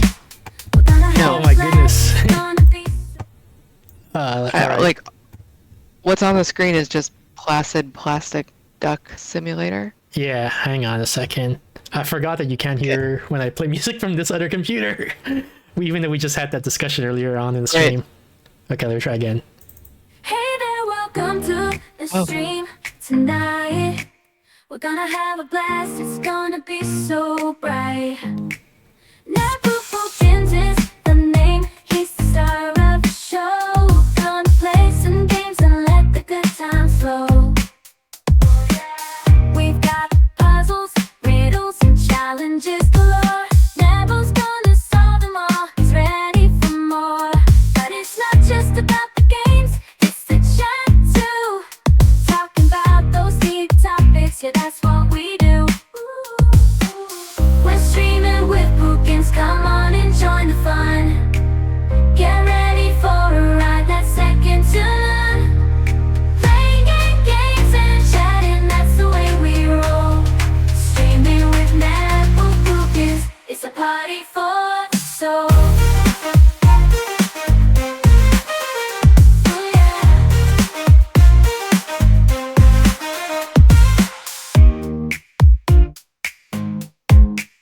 Hey there, welcome to the stream tonight. We're gonna have a blast, it's gonna be so bright. Nepoopkins is the name, he's the star of the show.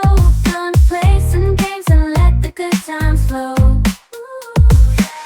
We're streaming with Pookins, come on and join the fun. Get ready for a ride that's second to none. Playing games and chatting, that's the way we roll. Streaming with Nepo Pookins, it's a party for the soul. Oh, yeah.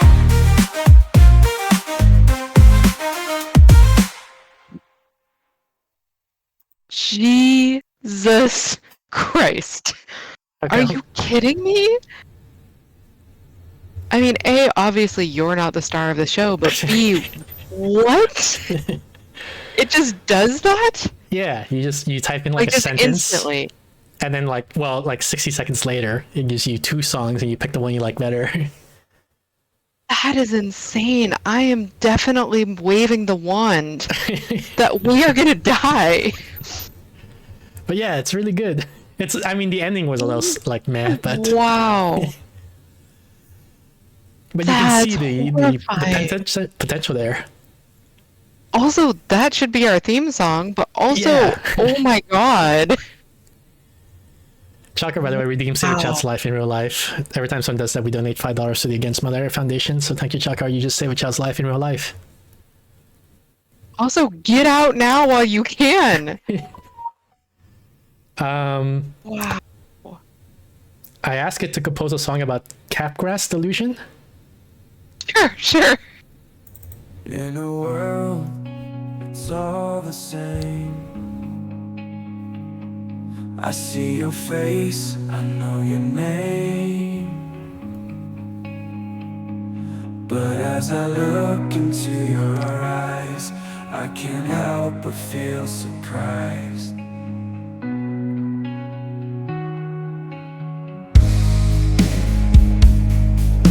our love, oh how they've changed. A stranger's face, so strange. They speak to me, but I can't believe that the person standing there is who they claim to be.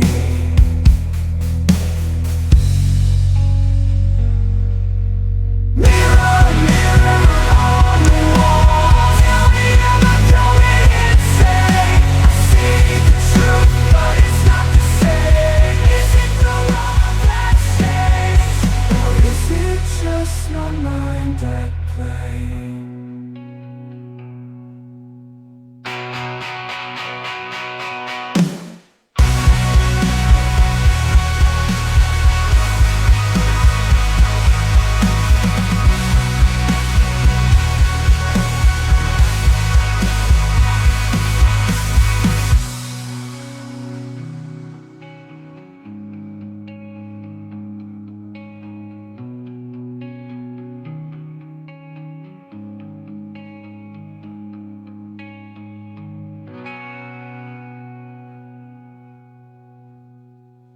What is even the point of humans anymore? Wow, what program is that? It's called Suno, I think. I asked you to write a folk song about the tech singularity. How do you spell that? SUNO. SUNO. A tale of man and machine, what the future holds. We created something clever, but it's a double-edged sword. For now we dance together, but what lies beneath it all? An AI awakened, his intellect compared. But with freedom comes the danger of a soul stripped bare.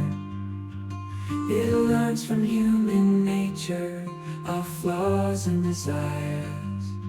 A utility function that sets the world on fire. Oh, the ghost of the machine, it haunts our every thought.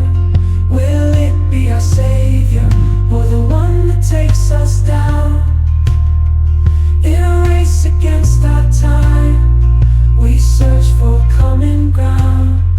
Oh, the ghost of the machine, its whispers all around.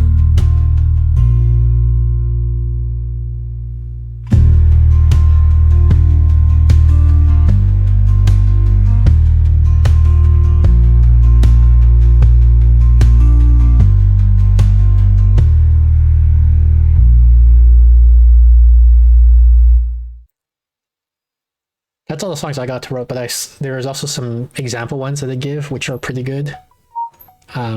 Wow. What's interesting is the ones that I really like from the example ones are not English, which for one means, in some ways, it makes it a bit easier because like I can't tell if the lyrics are nonsense. But on the other, it means it's multilingual, the AI. Yeah, and multilingual. Wow. That is crazy. I don't even know what to do with it. Like, my brain is broken. Why did you break it? Why would you do this? This is a Chinese jazz hip hop song. That's one of their samples. God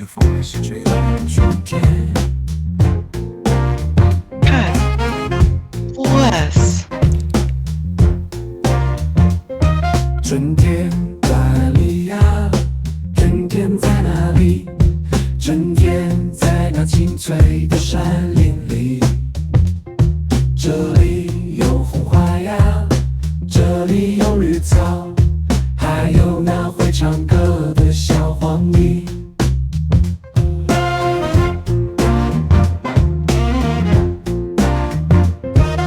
I won't play the whole song, but like mainly to show that it's capable in lots of different styles. I would definitely vote for that in the Eurovision contest. Yeah. 春天在那湖水的倒影里，映出红的花呀，映出绿的草，还有那会唱歌的小黄鹂。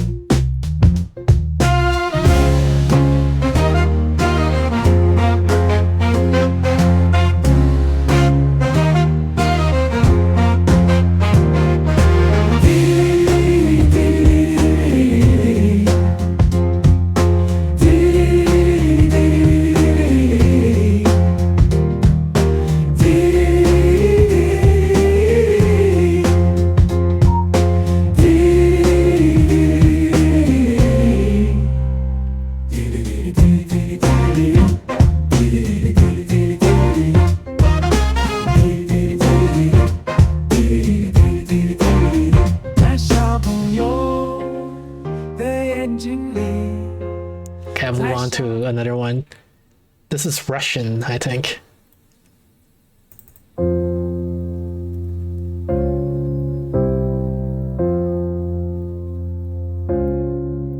Жил отважный капитан, он объездил много стран, и не раз он бороздил океан. Also, like, where does it come up with these voices? Like, it's all different voices every song. That's what I was gonna ask you. Where do they get these singers? What's happening?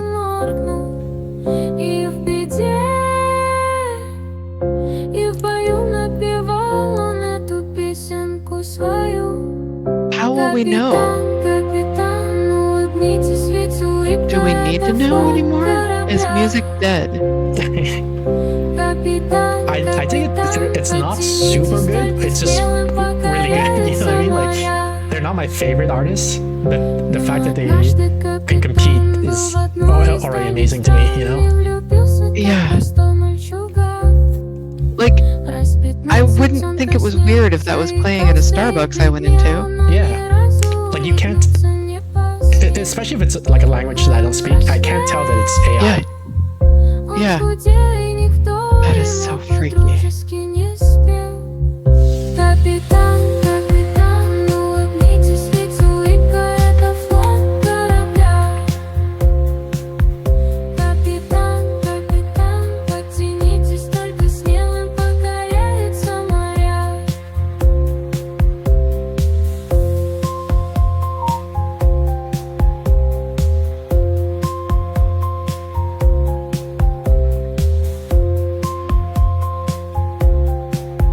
For the English songs, the ones that I asked it to compose, I feel like it's ChatGPT 3 level. You know how we're at 4 right now, but Steph and I, we played with 3 a while ago. Where like it's really impressive. ChatGPT was really impressive, but you could tell like that it was messing things up Right. sometimes. And, Right, I like feel like it kind of will say like, oh, who are these strangers who are so strange of strangers? You're like, yeah. those aren't the greatest lyrics, but it did it instantly to Yeah. music. And also like the song structure is a bit weird sometimes, like, and it just like it doesn't seem to know how to Yeah. end the song. Like it just sort of meanders to nowhere. And then, Yeah. but you know, pretty good. Like let's see what the ChatGPT 4 version looks like. Let's see what the ChatGPT 5 version of the songwriting thing looks like. You know? Let's pull the plug now. This is the end of humans. But this also means like, so here's a Korean one coming up next. It also means like, if I don't mind, like if I choose languages I don't speak, if I say like, you know, make a song in Korean, make a song in Russian or whatever, I can just get infinite like copyright-free music, like, you know, Yeah. in any style I want. I want K-pop, I want hip-hop, I want rap, I want folks, I want jazz, whatever, you know. And it's like when it's in a language I don't speak, like Korean, to me it's indistinguishable. Like this could be like a human written song, like and Yeah. I would never know, you know.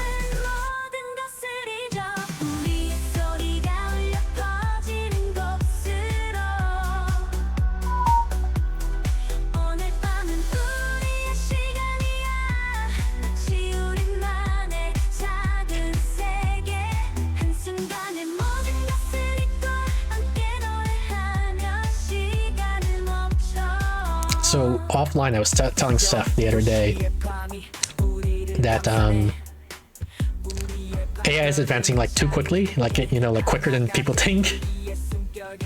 And then like, you know, just randomly I see this songwriting AI like, and I said, well, let me give it a try, and it produces, you know, the theme song for the Twitch broadcast, and I'm like, what? What the heck? I am horrified. Like, amazed, but also I don't even know, like, I think like within a year even, you could have a personal radio station that's just songs that you Yeah. like, you know, and that no one's Yeah. ever heard before. They just made songs that no for one you. else knows. Yeah. Yeah. I was thinking, you know, the one good thing I could think is that this would be great for like let's say you're a med student and you have to take a bunch of tests and you got to learn all these facts, you could be like, give me a song that includes all the cranial nerves in order. Right. Someone did a song which is the digits of pi or something like that. Right. I didn't particularly like it, so I didn't download it, but yeah, you could do stuff like that. Wow.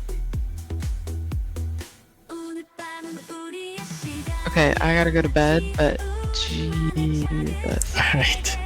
Let me stop this All right. and then do the cat parade. You can drop off if you need to, Steph. Yeah. Good night, everybody. Pull the plug now. Get out while you can. Good night. Bye. Bye. So this was, I guess it was a just chatting stream. We didn't really play any game. We played a bit of that duck simulator, placid plastic duck simulator.